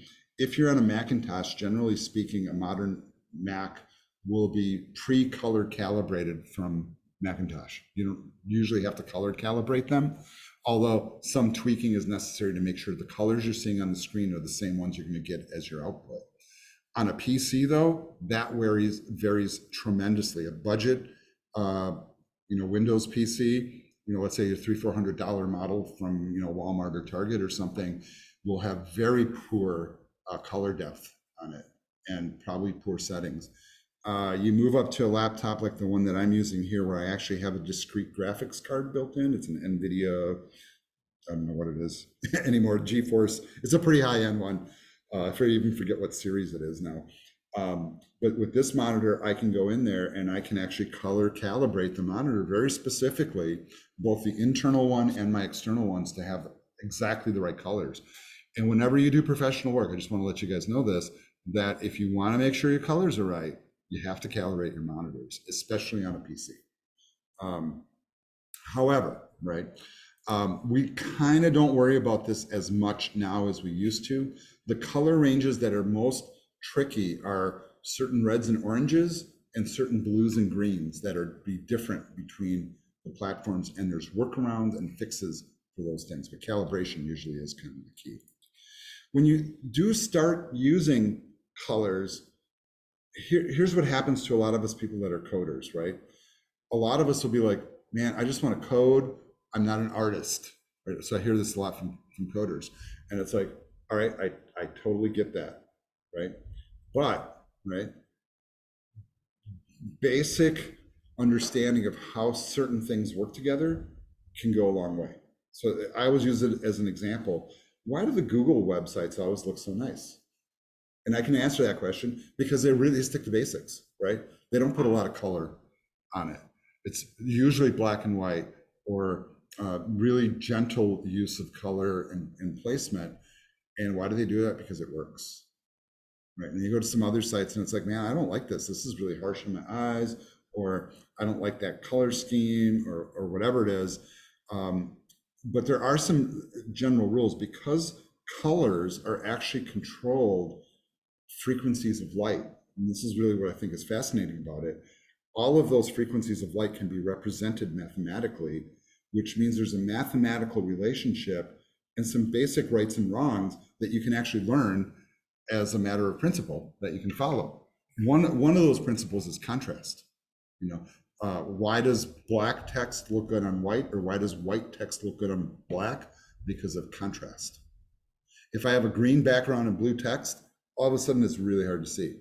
Like my House of Dragons colors at first, really tough to see. There are really cool websites though. So for example, I showed you the Google Color Picker. Another one that you can choose, by the way, is you can go to W3. And in fact, I would do this, W3 Color Picker right there, right? Let the browser do the work. And they have a color picker where you can come in, and I'm going to zoom up just a little bit so you can see the whole thing. So you can kind of pick your general color. Let's say I'm looking for that very particular, I don't know, indigo or something, right? And then you can choose the particular shade you want, right? And then it gives you, notice, the hex, right? The RGB code or the HSL code. We haven't learned about that yet. Like I said, my go-to, if I'm doing a particular one, I prefer RGB. And so, for example, if I wanted to use that color, I could just copy that code exactly, go into my code here, and maybe my H2 would look really cool in that color. So let's just try RGB. And actually, I have to say color : RGB, like that. Saving it. Let's just take a really quick look just so you can see so what's changing is this text. So watch the refresh, right? So that's an example of using RGB instead of hex. Same, just a different way to say the same thing. Now, in coming back to the browser and looking at these color pickers, and you'll notice that the book points out a number of them. So there's this Meyer web, so you can follow these links and go to it. And this is a really old, primitive tool, and I want you to, you can kind of looks pretty vintage, right? Even the web page for it. But this is one of the first ones that was out there that people could go to on the web and figure out their colors, rather than having to look at charts in the back of their book or just try stuff and see what happens. So this was actually kind of a nice thing, and you can actually do things where you can blend the colors together and develop whole color palettes. Not a really big fan of this tool though, and you'll see why in just a second. There's other tools out there, but the one that I really like the most, and it's basically this one here from Adobe, And the way that you get to it is you go to KULER, cooler.com, bless you. Oh, and of course it's not there anymore. Okay, so I'm going to search it. So maybe that link that was in the PowerPoint was the right one. Cooler. Now, this is really kind of a play on words. So it's color.adobe.com is the link. But I want to show you this one because this one is kind of blow away, in my mind in terms of capability. So I come in here and I'm going to start with, like, you notice they have a color wheel and they have like 5 circles. The primary color is the one in the middle. And if I want, I can take that and drag it to wherever I want on the color wheel. So let's say I'm trying to achieve just that perfect indigo, like maybe, somewhere around here, that center wheel. And so it shows you, once again, the hex code, but it also shows you the blending. So right here on the side, it shows RGB. You guys see that? RGB. And then the value. So I have both the hex code, the RGB codes here. And then what's really kind of neat is, okay, so you're working with a color on a website, and then the next thing you come up with is like, what colors would work well with this? And this is like, all right, so some people can kind of like look at a house and go, I'm going to paint it like these 2 colors and it's going to be beautiful. And other people don't get it and they just paint the whole thing white, or beige or something like that. But there's rights and wrongs to these, and these are all based on mathematics. So the color wheel is a circle, and all of it is based on how far away it is from the center and where on the circle it's placed. And if you notice, they have these things. So like right now we're in the analogous mode. But if I wanted to go like with a monochromatic theme, like all shades of this blue, I just click this little thing on the side. So all the colors now line up with the line straight to the middle on this one shade. And they give you 5 different shades that all work together. Or I can do a triad. Watch what the triad does. It splits you across the color wheel. And I have these colors that kind of work together that are on opposite parts of the color wheel. Go to complementary. This is the opposite sides of the color wheel. So like, and you might not know this, like the complementary color to blue is yellow, right? And if I like shift, what's the complementary color for green? Well, it's red, and you can kind of move it all around. But you notice how these colors kind of work well together. You can do splits, double splits. They have these square ones, and then you can actually get totally custom, of course. But if you're not sure, like, hey, what's a complementary color for whatever color I'm working with? Well, it's no mistake that in the old days when Microsoft would make screens and they would use a blue background, they would use yellow text. Why would they do that? Because it contrasts well and it looks good on the screen. So this can help you choose your colors. And I think this is a really, really cool one. It has some other aspects to it, like this tool here, where if I have an image of something, I can drag and drop it in here and it will extract the key colors from the image and create a color palette for me.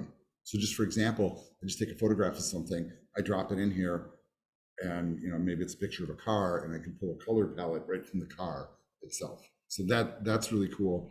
The other thing is that if you are an Adobe subscriber, you can sign in and save all of your color palettes. So you can create a library of them.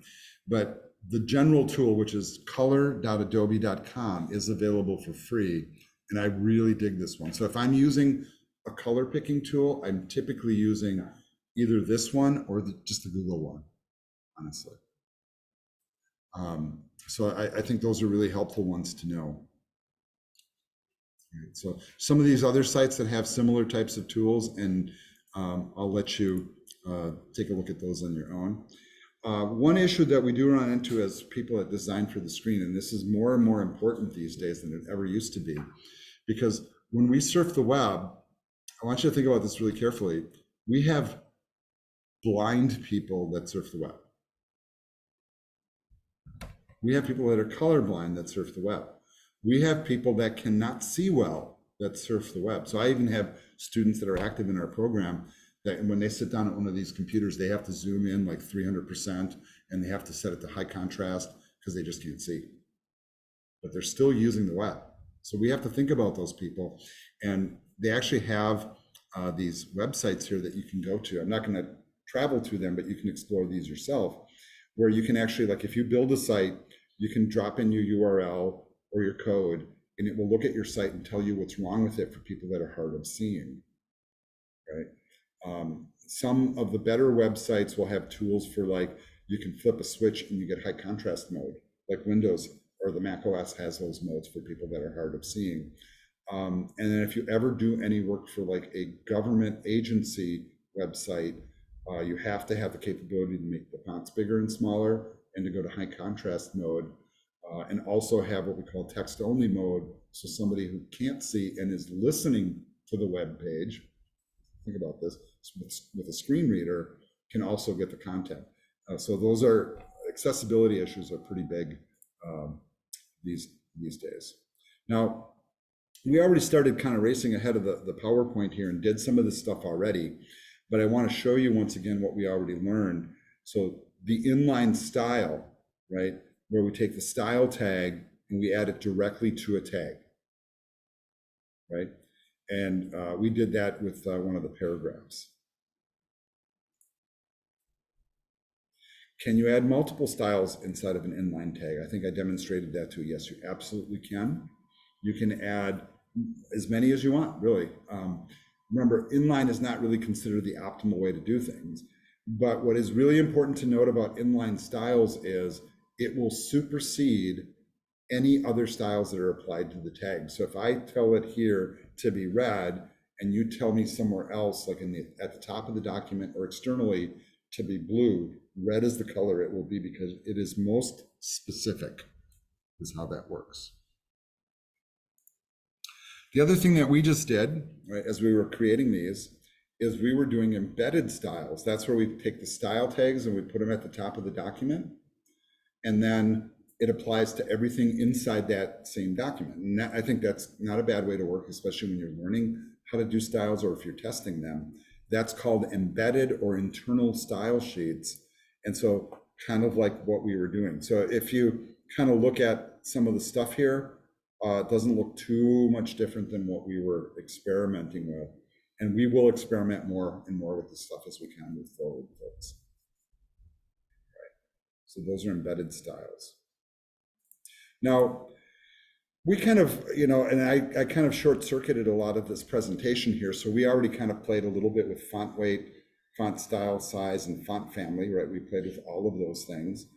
But these are probably the four most key styling elements for controlling your fonts, which is why they show them here. I think what's really handy is this little chart, especially when it comes to sizing things. Now, if you guys remember back, we did the HTML basics thing, and there was a tag in there called small that made what? It made the text a little bit smaller, right? And so that actually appears on this chart. So I want you to notice that the default size for a font is 16 pixels for HTML, which translates it to 12 points, 100%, or 1M, or medium. And so if you use the font size property, you can declare sizes with any of this terminology. And here's a chart of what it means relative size-wise. I'm a really big fan of using pixels to be specific, and then M's and percentages for relative sizing. There are people that still use these like small, medium, large, extra large, extra, extra large, extra small, extra, extra small. Not a fan, right? Because I don't know what it means, I mean, it's not a number, so I like the numbers better. Generally, I prefer the pixels, but there's times when the percentages are really good to use. This chart's handy to show you how they translate though. Point is a thing that we do contend with in CSS, but usually when we're trying to output to paper, right? So you can take websites and design them to output to paper and write separate CSS to control the printed output. That's kind of interesting in and of itself. Right, let's talk about the font families now. We kind of were doing this a little bit before, talking about how this works, right? Because I demonstrated it already. But this is a little bit more formalized version of that. So we do have these general categories of fonts. Now, generally speaking, when we are looking at a serif font, and I just want you to look at, just even on this PowerPoint slide here is really kind of a good example. I'm going to zoom way in on these so you can see what we're talking about. So the first category is serif, and what serif stands for technically is decoration, right? So if you look really closely at these fonts, you will notice that the ends of all the letters, so like right here on the T, how it's got a little curl down and a point, and the bottom's got like a flared out bottom, and the I's got a flare, and the M's got a flare, and it's like, you know, they have these little decorations basically that are added on. Those are called serif fonts. In the old days of newspapers, they would use these on purpose because they thought it was more readable, right? And I think there's some truth to that. I think in some regards it can be very readable. Then we have what we call sans serif, which means without the decoration. So these are letters that tend to be straight. They don't have the little flourishes at the end. They tend to be angular and straight, or on an, you know, some sort of an angle or pretty straight. So these are examples of those. Then we have the monospace fonts. These are the same kind of fonts, by the way, that we have in our coding editors. So when you use Visual Studio Code or Notepad++ or any of that stuff, those always will be monospace. And what's unique about these is that if you look at Times Roman, the letter I occupies less space than the letter M. And you can see from just the highlight of it, right? They occupy less space. In a monospace font, an R occupies the same as an I and the same as a W. They all occupy the same amount of space. They're monospace fonts. These are more of what we call typewriter fonts, really. And on computer screens and encoding engines, we're always working with monospace fonts, by the way. So our coding engines always use monospace fonts. Some of them will look primitive like this, some of them will look more modern, and there are more than these, by the way. Then we also have what we call, I think here they're calling them script fonts, cursive fonts is the category. Sorry about that. And the cursive fonts, of course, include script. Comic Sans is one of those. And then you have what we call the fantasy fonts, which have like crazy looking fonts. And, you know, and like I said before, they have like fonts for like, you can download the Coca-Cola font or the Star Trek font or the Star Wars font or whatever, you know, and those are what we call fantasy fonts. And those are available in repositories. The ones that they're showing on the screen here, and I think this is important to note, are ones that are typically found on most modern computer systems. That includes Macs, PCs, and Linux machines. In their graphical operating systems, the fonts that are listed here will be present on those systems, right?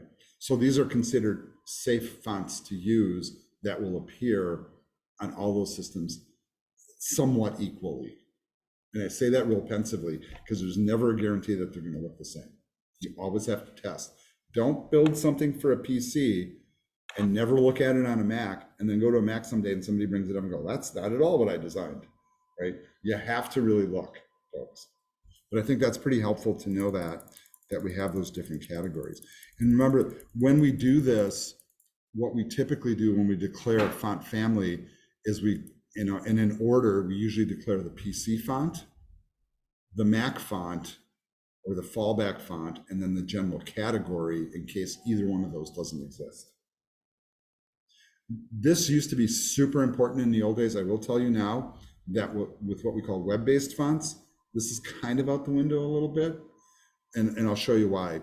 There's sites, and the one that I usually use is, I just usually go to Google Fonts. I mean, that's me, and there are other repositories, and I'm not just trying to push Google here, but you go to fonts.google.com, and they have this huge library of fonts, right? And you can search. So if I'm looking for, it's Halloween, so I'm going to look up creepy, you know, and all right, well, I guess they don't have any fonts that qualify as creepy, but they have categories. And well, we learn about what serif and sans serif is. Monospace, probably not, but here's some display and handwriting fonts, just so you get an idea of some of the weird stuff that's out there, right? And notice they have different languages. And I mean, if there's a font you can imagine, they probably have it here. And let's say, like, for whatever reason, you wanted to use one of these particular fonts. I don't know, let's just find one that's kind of cool. I'm not really liking most of these, but let's say this is the one I chose. So I can click in, I can go take a look at the whole alphabet. And then they show you at different sizes what it looks like, right? So you can see, you know, they label everything. And you can actually put your own text in to see if it's like the right thing for you. And then if you decide,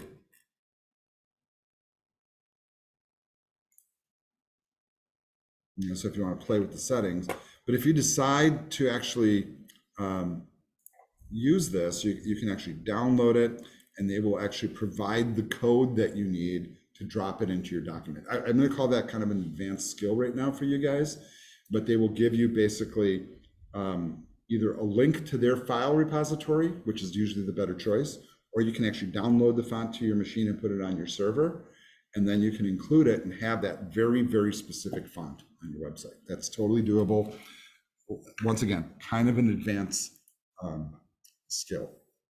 The next thing that we're really going to kind of look at here are, I'm just going to rifle through some of these pretty quick because we've already done this work. The embedded style sheet, this is where we put the styles at the top of the document, and we played a lot with this stuff, right? So this is not atypical from what we were doing already. We played with many of these: line height, text alignment, decoration, et cetera, et cetera. There's a couple others that we haven't tried, like text transform might be kind of an interesting one. And so here, I'll demonstrate that one because I think that'll be kind of useful for our H1. So I'm gonna, on this one, I'm gonna say text dash transform, and I'm gonna say uppercase. You can probably guess as to what this is going to do. It's going to take all these letters, which are now upper and lowercase, and when I refresh, it will transform it all to uppercase, right? You might not like that. You might totally dig it. I really don't know. But just to give you that example. So any of these styles here, remember that you can like go read up on them at W3 and just try them. And there's no harm done. All right. What is going to become kind of important here, and this is where things get kind of weird with CSS, is how we use our selectors. So far, when we've been building our styles, I've just been finding the tag name. So there's a tag called body and a tag called paragraph, an H2 and a header. These are all tags. These are regular HTML tags that are in my document, right? And so like when I'm on H1, here's an H1, and Notepad++ highlights it when I double click it. And so it shows you which style applies to which tag. But I'm using the tag name to apply the style. Okay, so that's often a great way to do it. However, there's different ways to do it. So what we've done so far is we've used this first approach, which is the HTML element selector, meaning we're using the name of the tag to apply the CSS. But there's a couple other ways that are kind of interesting. And the two most important ones to learn initially are what we call the class selector and the ID selector. And these can be a little bit watered down, but class is really kind of a good place to start. So let's think about this. Maybe I have some paragraphs on the website that I want to be a certain color, but I don't want all the paragraphs to be that color, right?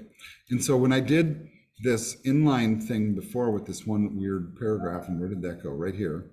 I added red to this particular paragraph and a background color, and I'm going to remove that right now, but to demonstrate the class idea. Instead of applying the style here directly, what if there's more than one paragraph I want to do this to? I can add to the tag a class declaration, and I can call it just red is maybe a good thing. So really what I'm doing is I'm giving it a name. right? So I'm putting it into this category called just red. And then maybe, this unordered list down here, I'm going to apply the class name to that as well. Just, gotta put quotes around it, just dash red. Okay. So now I got two things on the page that belong to that class. And now I'm going to come up here in my styles, and I'm not going to apply it directly to an HTML tag. I'm going to add a new style that's called just red. And you see how it found it automatically in my code editor. But before it, I'm going to put a dot. The dot indicates it's a class, right? So dot just red. Now we'll look for anything that's got a class name added to it with that name. Here's my curly brackets, and then I will apply the color red to it. Okay, so let's save that. Back over to the browser. So what's going to happen is this paragraph. Now this paragraph did have the background removed. It's going to stay red, but I also have this unordered list here that's going to become red. So watch the refresh. See how both of them became red. So the objects that had the class name applied to them, and notice it was more than one object. So you can apply it to one object, or if you have 20 objects on the same page, that style can apply to all of them in one fell swoop by using your class name. That's pretty slick, actually, when you think about it. So you can, as long as it has the class name, you can apply it to multiple objects. Now there's also another one, which would be what we call an ID. And I'm trying to look here at what would be good to put an ID on. And maybe just this OL down here, I'm going to add an ID to it. Now, an ID basically works exactly like a class, but here's the difference with the ID. ID can only be used once on a page, right? So I can't have two objects with the same ID. It's kind of like if you walk into the DMV, there can't be two of you with the same driver's license, right? There's only one of you with that driver's license and that driver's license number.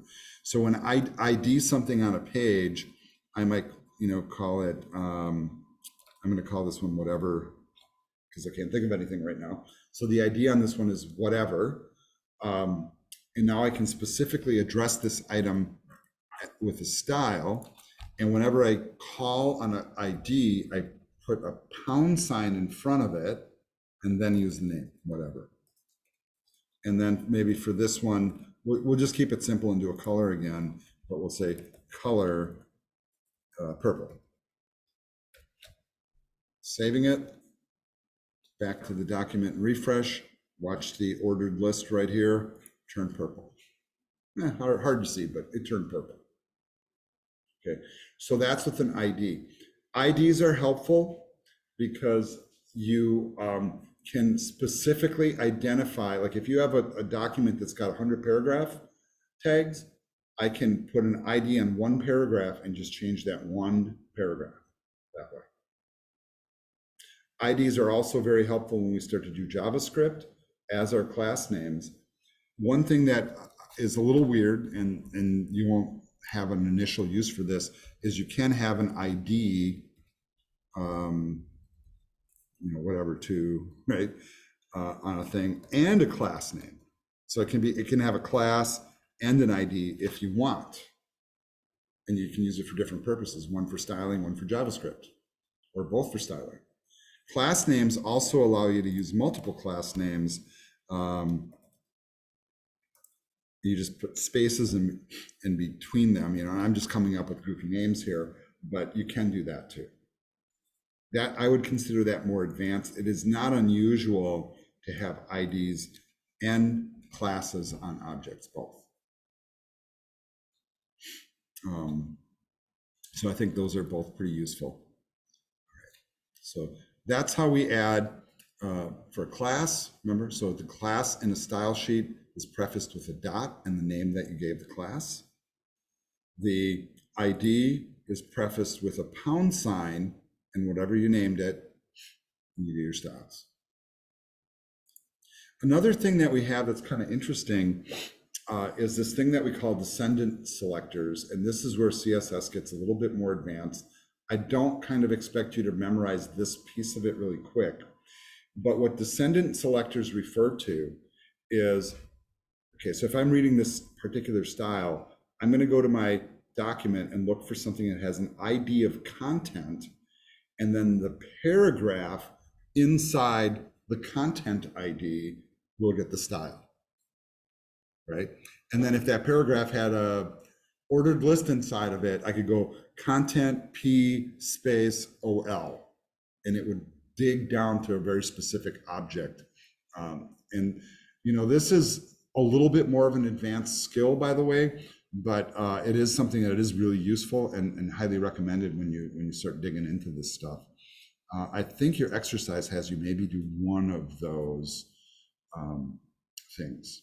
Now, when we were talking last week in doing this, we learned about a special tag called a div, right? And a div, if you remember, and I don't remember where I put this in my document here. Right here, I put in a div. Yeah, here's a div. And you notice how I did give that one an ID, and it was really common, especially when we use generic divs, to always add IDs to them so that we could keep them straight. So instead of having a nav, we would do div ID nav, right, for example. But a div is a generic placeholder that you can put anything into and control it any way you want. The element that we're about to learn, called the span, is the same thing for inline elements. So for example, if you have, and what they do here in their example is they have this paragraph, and then in the middle they want to make Acme Web Design really, really big. They put a span tag around it, and they give it a class name, and then apply a style to just that class name. Now, I've already kind of done that. Like I already did, for example, I did this thing called Just Red. That's a class name. So I can very easily now add that to anything on my website. So for example, if I wanted to say Old King whatever one Targaryen, okay, this dude right here, I can put a span tag around it. So I'll just do the basic opening and closing span tags. And then I'll add the class declaration inside of it. So I'll say class equals, I'll just call the one I already created, Just Red, right? And I'm going to save it. And now we'll go back, and hopefully that's not in the paragraph that's already marked red, so that won't look too well. Well, fortunately it wasn't, but see how that just applied to that style. What is different about a div and a span is this. A span is what we call inline. It can be inside of other tags, right? A div is kind of its own structure unto itself and occupies the entire space of the screen going all the way across in whatever element that you put it in. The span is for very specific, so inline. The div is block level. It fills the object that you're working in. So that's kind of the functional difference. But a span tag is really useful when you want to just apply a style to just one little snippet of text, one little object that's kind of already in the flow of things. All right. You guys all good so far? Any questions at this point? Because we're gonna do our next shift, and the next shift is, now that we've learned kind of the basics of how this works, now we're going to create our external file and move all our styles from the internal style sheets over to the external file. So let's start with, I'm going to say file management, but we're going to put a new file in the same folders as your HTML file. So here's what I'm going to do. I'm going to go back to my Notepad++. I'm going to create a new file. I'm going to do it from the program this time. And then I'm going to do a save as. And I don't know if it'll put me in the right folder. Fortunately, it did, right? So I'm in the same Unit 3 folder with my HTML basics. I'm going to name the file. You can name it really whatever you want, but it has to have ideally a CSS extension. Since we're going to put styles in here, it's really common to call it styles. So I go styles.css. Notice all lowercase, right? Does it have to be all lowercase? Answer is no, by the way. But if you follow that rule, it's easier to remember, so it's in there. So now I have this blank file called styles.css. Over in my index file, I have all these styles here that are in between the style tags, and watch what I'm going to do. I'm just going to copy all of them. I'm not going to grab the style tags though. Those are not coming with, right? I'm just going to grab everything in between the style tags. I'm going to cut it. I'm going to move over to my style sheet and paste. And then I'm going to save both documents. I'm saving the style sheet, saving the index file. Okay. So here's my style sheet now. Now this is not very pretty, mind you. So if you're using like Visual Studio Code, the indents are probably better, but normally the indents would look, like how I kind of had them before. And, if you're one of those people that really wants your documents to look pretty, you want to really, pretty it up and make sure everything's aligned properly, hey, go for it. Some of the editors will have tools that will auto format the whole document at once. Visual Studio Code does have that, by the way. Visual Studio, Dreamweaver, WebStorm, all have that tool. But this is typically the format. It really doesn't matter that it's extra indented, honestly, but most CSS designers will kind of follow this type of format. And so you might want to clean your stuff up that way.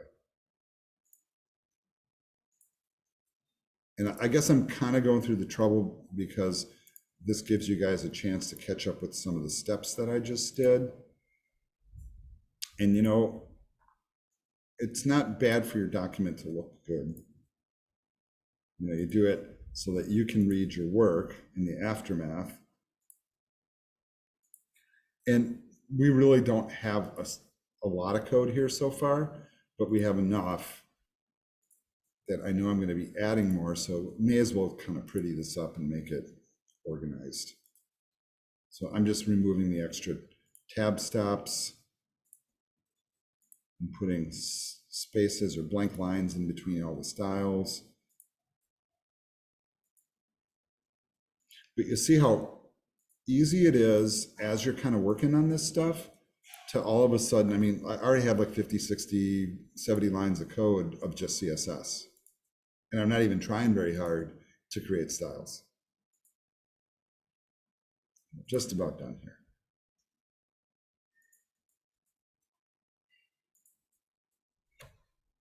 And now that I've cleaned up all the formatting, I'm going to go ahead and do a Control S to save. All right, now, if I go back to my web page now, right, and refresh it, I don't want you to get startled, right? But here's what happens when I remove the styles. We're back to this. But you can see like the dramatic effect already of what we did. So we took the styles, we put them in a separate file, but now we have to tell the web page to look at the CSS file for the styles.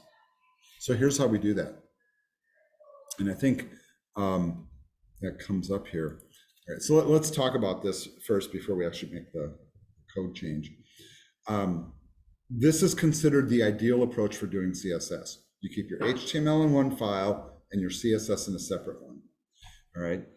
We usually use CSS.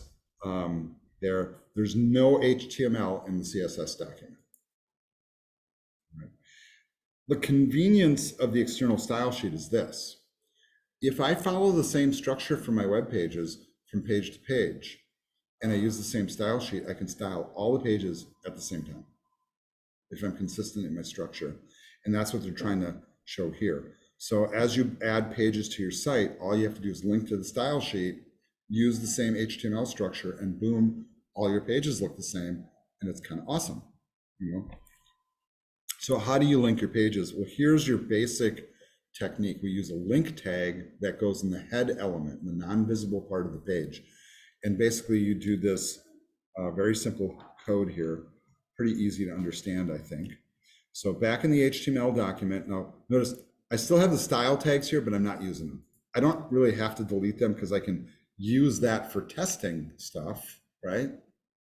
And actually for your homework, you'll have a requirement to demonstrate the inline styles, the embedded styles, and then the external. The external is preferred, and we link to it by using the link tag. And then we have this rel statement, and I'm not really sure what exactly that means. I think it's relative to this. What is this? And we say style sheet. What's the relation to this document? It's a style sheet. And then we also include href, just like we do with our links, which gives us a link to the document. If it's in the same folder, we just call it by name. We just say styles.css. I know mine's all lowercase, so I don't even have to guess, right? And I close the bracket. Now we'll save this document back over to the browser and refresh, and what happens? All of our styles are back. Okay, now I go to the About page. I don't know if you remember I did this last time too. This one, not so much there. Well, why? Well, okay, well, let's open up the file for that. So I'm going to go to my folder here, and I'm going to take the About document, and I'm going to take it over to my Notepad++. Oh, it doesn't, Windows 11 doesn't allow you to hang over the taskbar. That is just criminal. All right, I got a bone to pick on that one. All right, so I opened up my About document, and then in the head area, I'm going to put the same link in there. I mean, you can type it from scratch, or you can go back to your other document and just copy it, whatever, doesn't really matter. But the href is styles.css.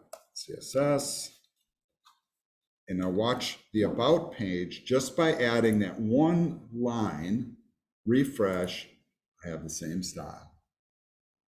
Okay, so I want this to be like a brain opener for you, right? If you follow that same HTML structure, same header, same nav, same footer, same main area, whatever, and then you link to the same style sheet, you will have pages that look consistent. Now, I am at different zoom levels on each one of these pages, but when you do it correctly, you should see very little change between the pages. And so I want you to kind of start thinking about this. Once you have like the top part of your page and the bottom part of your page style kind of figured out, then it's just a matter of like getting the other stuff in the middle. You know, it's kind of like you have the two pieces of bread, and then what sandwich meat are you putting on? You know? But it's the same bread. You know, bad analogy, but I think you get the point, right? So you have consistency. This is the beautiful thing. Notice like how on both of these pages, right, this winter is still coming is this particular color, and the letter spacing is a certain way. And if I decide now to change that, so here's the letter spacing, it's 0.6, I think that's a bit much, maybe 0.4 is good. And then I'm not really liking this color. So this is red, green, blue. I want it to be even more blue. I'm going to bump that up to 44, 244, and I'm going to save it. So it's going to be a little bluer and less space between letters. So I'm saving the style sheet. Didn't touch the HTML. I want you to think about this. Didn't touch the HTML. I'm going to refresh the About page. See it change? Color is not quite so apparent. But now to the home page. So I just changed both pages, changing a little bit of code in one style sheet.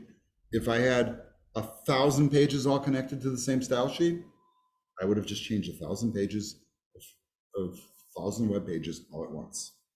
That's really the power of this, you guys, and why we want to use external style sheets generally. So that's, I think, a really good demonstration. And really, you know, with the color, you know, let's make the color change a little more dramatic so you can, right, so we were kind of in that blue range, maybe, you know, since it's a song of fire and ice or whatever, let's make it like a really strong, like orange or something like that. I'm going to grab the RGB code because I just like it better. So 140.62.1, and I'm just going to change the numbers inside here. Paste, save, back to the browser, back to the pages, wherever they are, refresh, watch the winter is still coming part, and you see how that color changed, and of course, the About changes as well. Just one more demo of that. One change affects multiple pages. I've only got 2 pages right now, but hey, that's how it goes. There are a number of styling issues that I see as problems on my page, but that's not what this presentation is about. You can make your stuff look any way you want, ultimately. But this whole concept of linking to that external style sheet, that one change affects all of your stuff. Right. You guys all good online? Everybody here in the session, you guys good? Because now we're moving on to like the last little section here, and we'll get out of lecture mode and then kind of have more fun with the code, honestly. One thing that we often do when we visit websites, and I don't know if you guys are aware of this or not, because it's so kind of normal. Most websites that we go to, when they have like words on the page, very rarely do they look like ours, where the words are going all the way. I got this wide screen, my words are going all the way across, right? They don't do that on websites on purpose. For the same reason, like if you pick up a book or a magazine or a newspaper and you read a newspaper article, think about like picking up the Sunday paper or something, and you're reading like the story on the Packers. The words don't start on the one edge of the paper and go all the way across, because they know, that whoever figured this out like hundreds of years ago, that your eye gets lost going back to the next line. It's too far to travel. So what most websites will do, and I'll use this one as an example because I think it is pretty well designed. Recording. So I look at this site often as an example for a number of different reasons, right? There's a lot of interesting things they do on this site. So the BBC, because it's like the British Broadcasting Service, it's the official news agency of the Crown, and the British Empire, and they have many news channels, TV channels, different methods where they broadcast news around the world. But it's one of the most visited news sites on the planet.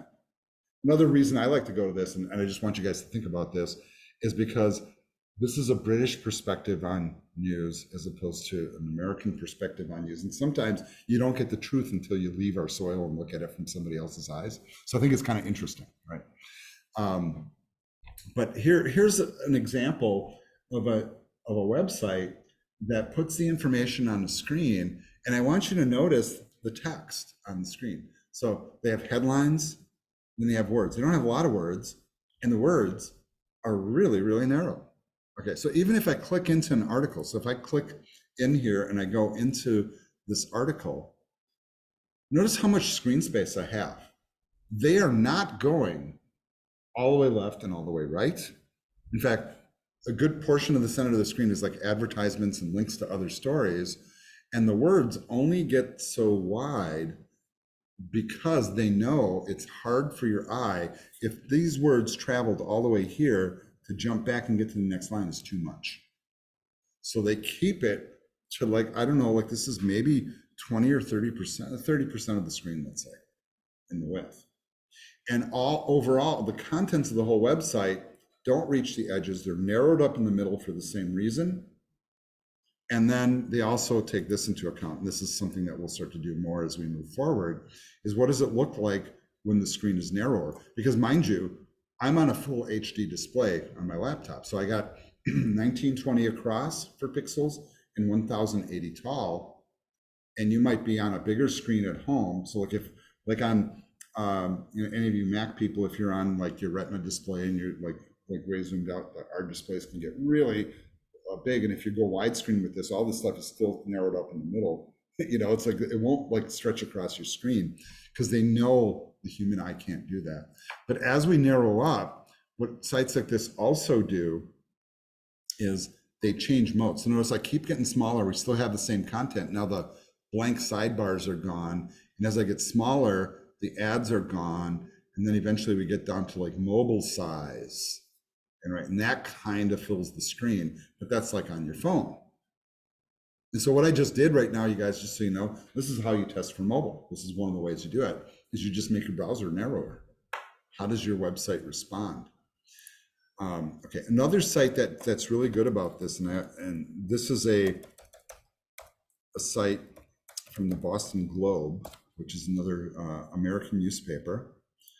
And I'm not really sure about the quality of their content necessarily, but I want you to take a really careful look at the site, because they've made every attempt on this website to make it look like what? Like a real newspaper. Isn't it interesting, right? And so they follow the same techniques they would use for a newspaper. They have, and I want you to notice all the elements here. They have multiple layers of navigation. So they have like a top menu, a secondary menu. They have a header, right, with like kind of like a logo and certain typography to it. All their information is provided in narrow columns. There's certain things that are headings, features, abstracts. Usually you can click through the content, but once again, they keep things narrow. So if I go into one article, notice the same, well, isn't that the same ad we just saw? Okay, they want to upsell me here, and I don't want to buy. So, but notice once again, very similar type of approach as the BBC used. But what I think is particularly fascinating about this site, especially when you switch between widescreen and start to narrow up, this was the very first website that ever had a responsive website. The very first one was this one, Boston Globe, which means as you get narrower, the format of what you see on the screen changes. Also notice it's not just, less columns, but the menus change. Like when we get like really narrow, this is like tablet view, and then you jump to phone view, and then all the menus disappear, and it's a hamburger menu, or that's what we call that typically, to make it look good on a phone. Images go away. Isn't that like kind of interesting? And so all that has to be kind of thought out and planned. But the words are narrow. When you're in a wide format on a screen, they're not all the way to the edge. The content is contained and narrowed up. So that's the next style that we're going to do. And I think it's a pretty important one to make websites look pretty clear. So the first thing that we're going to do is we're going to actually take all the contents in the body section of our document and put them in either a container, or some people will call it a wrapper. So let's start with the HTML. And this will have to happen on all of your HTML pages connected to your site. So I'm going to do it first on my index page, and then you'll follow the same technique for all your other pages. So just inside the opening body tag, I'm going to add a div, D-I-V. I'm going to give it an ID. And because they're suggesting the name container in the book, I'm going to use container. Often we use wrapper, box, whatever word you want to use, but it should make sense to you, is my thinking. So div, ID, container, just below the opening body tag. Then scroll all the way to the bottom of your document, and right before the closing body tag, we will close that div. So right here, I will /div to close it. And if you remember what I did last time when I did a div, I put in a comment mark like this and said, close container. So I know which one it's attached to. That's just my convention. And I'll tell you, it's a good convention, by the way. Because if you have lots of divs on a page, you know which one you just closed. All right. Now do the same thing on your other page if you have one. So I'm going to follow the same pattern. Div ID equals container. And then way at the bottom, right above the body tag, I'm going to close that div. And then I'm going to put in a comment, which is exclamation dash dash, close container, dash dash, in a bracket. Okay, saving all of my work. Back on the style sheet, I'm going to, normally I've been adding styles to the bottom, but this one is kind of like more of like a global one. So I'm going to put it right near the body at the top. So I'm going to go right here. Now I used an ID, right? So I have to start with a pound sign, and it was called container. Here's my curly brackets, open and close. And then inside there, I'm going to follow the technique they used in the book. So in the book, they're doing this. They say margin left auto, margin right auto, and width 80%. So I'm going to copy that code exactly. Margin dash left colon auto. So we're not specifying a certain pixel amount or percentage or anything. We're letting it do it automatically. Margin right colon auto. And then we're going to declare a width. They used 80%. No reason we shouldn't either. That's a pretty good percentage for something like this. 80%. Control S to save, and then jump back over to your browser and bring up your page, wherever that is. Now watch what happens to the content as I refresh. Here's my refresh. Pulls it away from the edges and narrows it up on the screen. If I go to the About page, I have the same effect. Now I don't have a lot of content here, but I can just see from the background of the menu bar that it's like that. And you know what? This is so common on websites.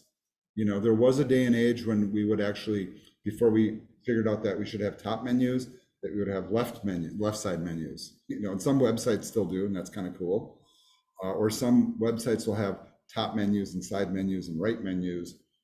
But the general prevalence is you have a header, a top menu, and most of your stuff isn't touching the sides, typically. Right? And so this is a really easy way to achieve it. And regardless of your screen size, this is kind of interesting, that will always hold true. So watch as I change my screen size, how that follows. Now I'm going to think that when I get down to like phone size, maybe that's not okay because I'm wasting space now. But for wider screens, I think it looks great. Right? It's a lot easier to look at and a lot easier to read.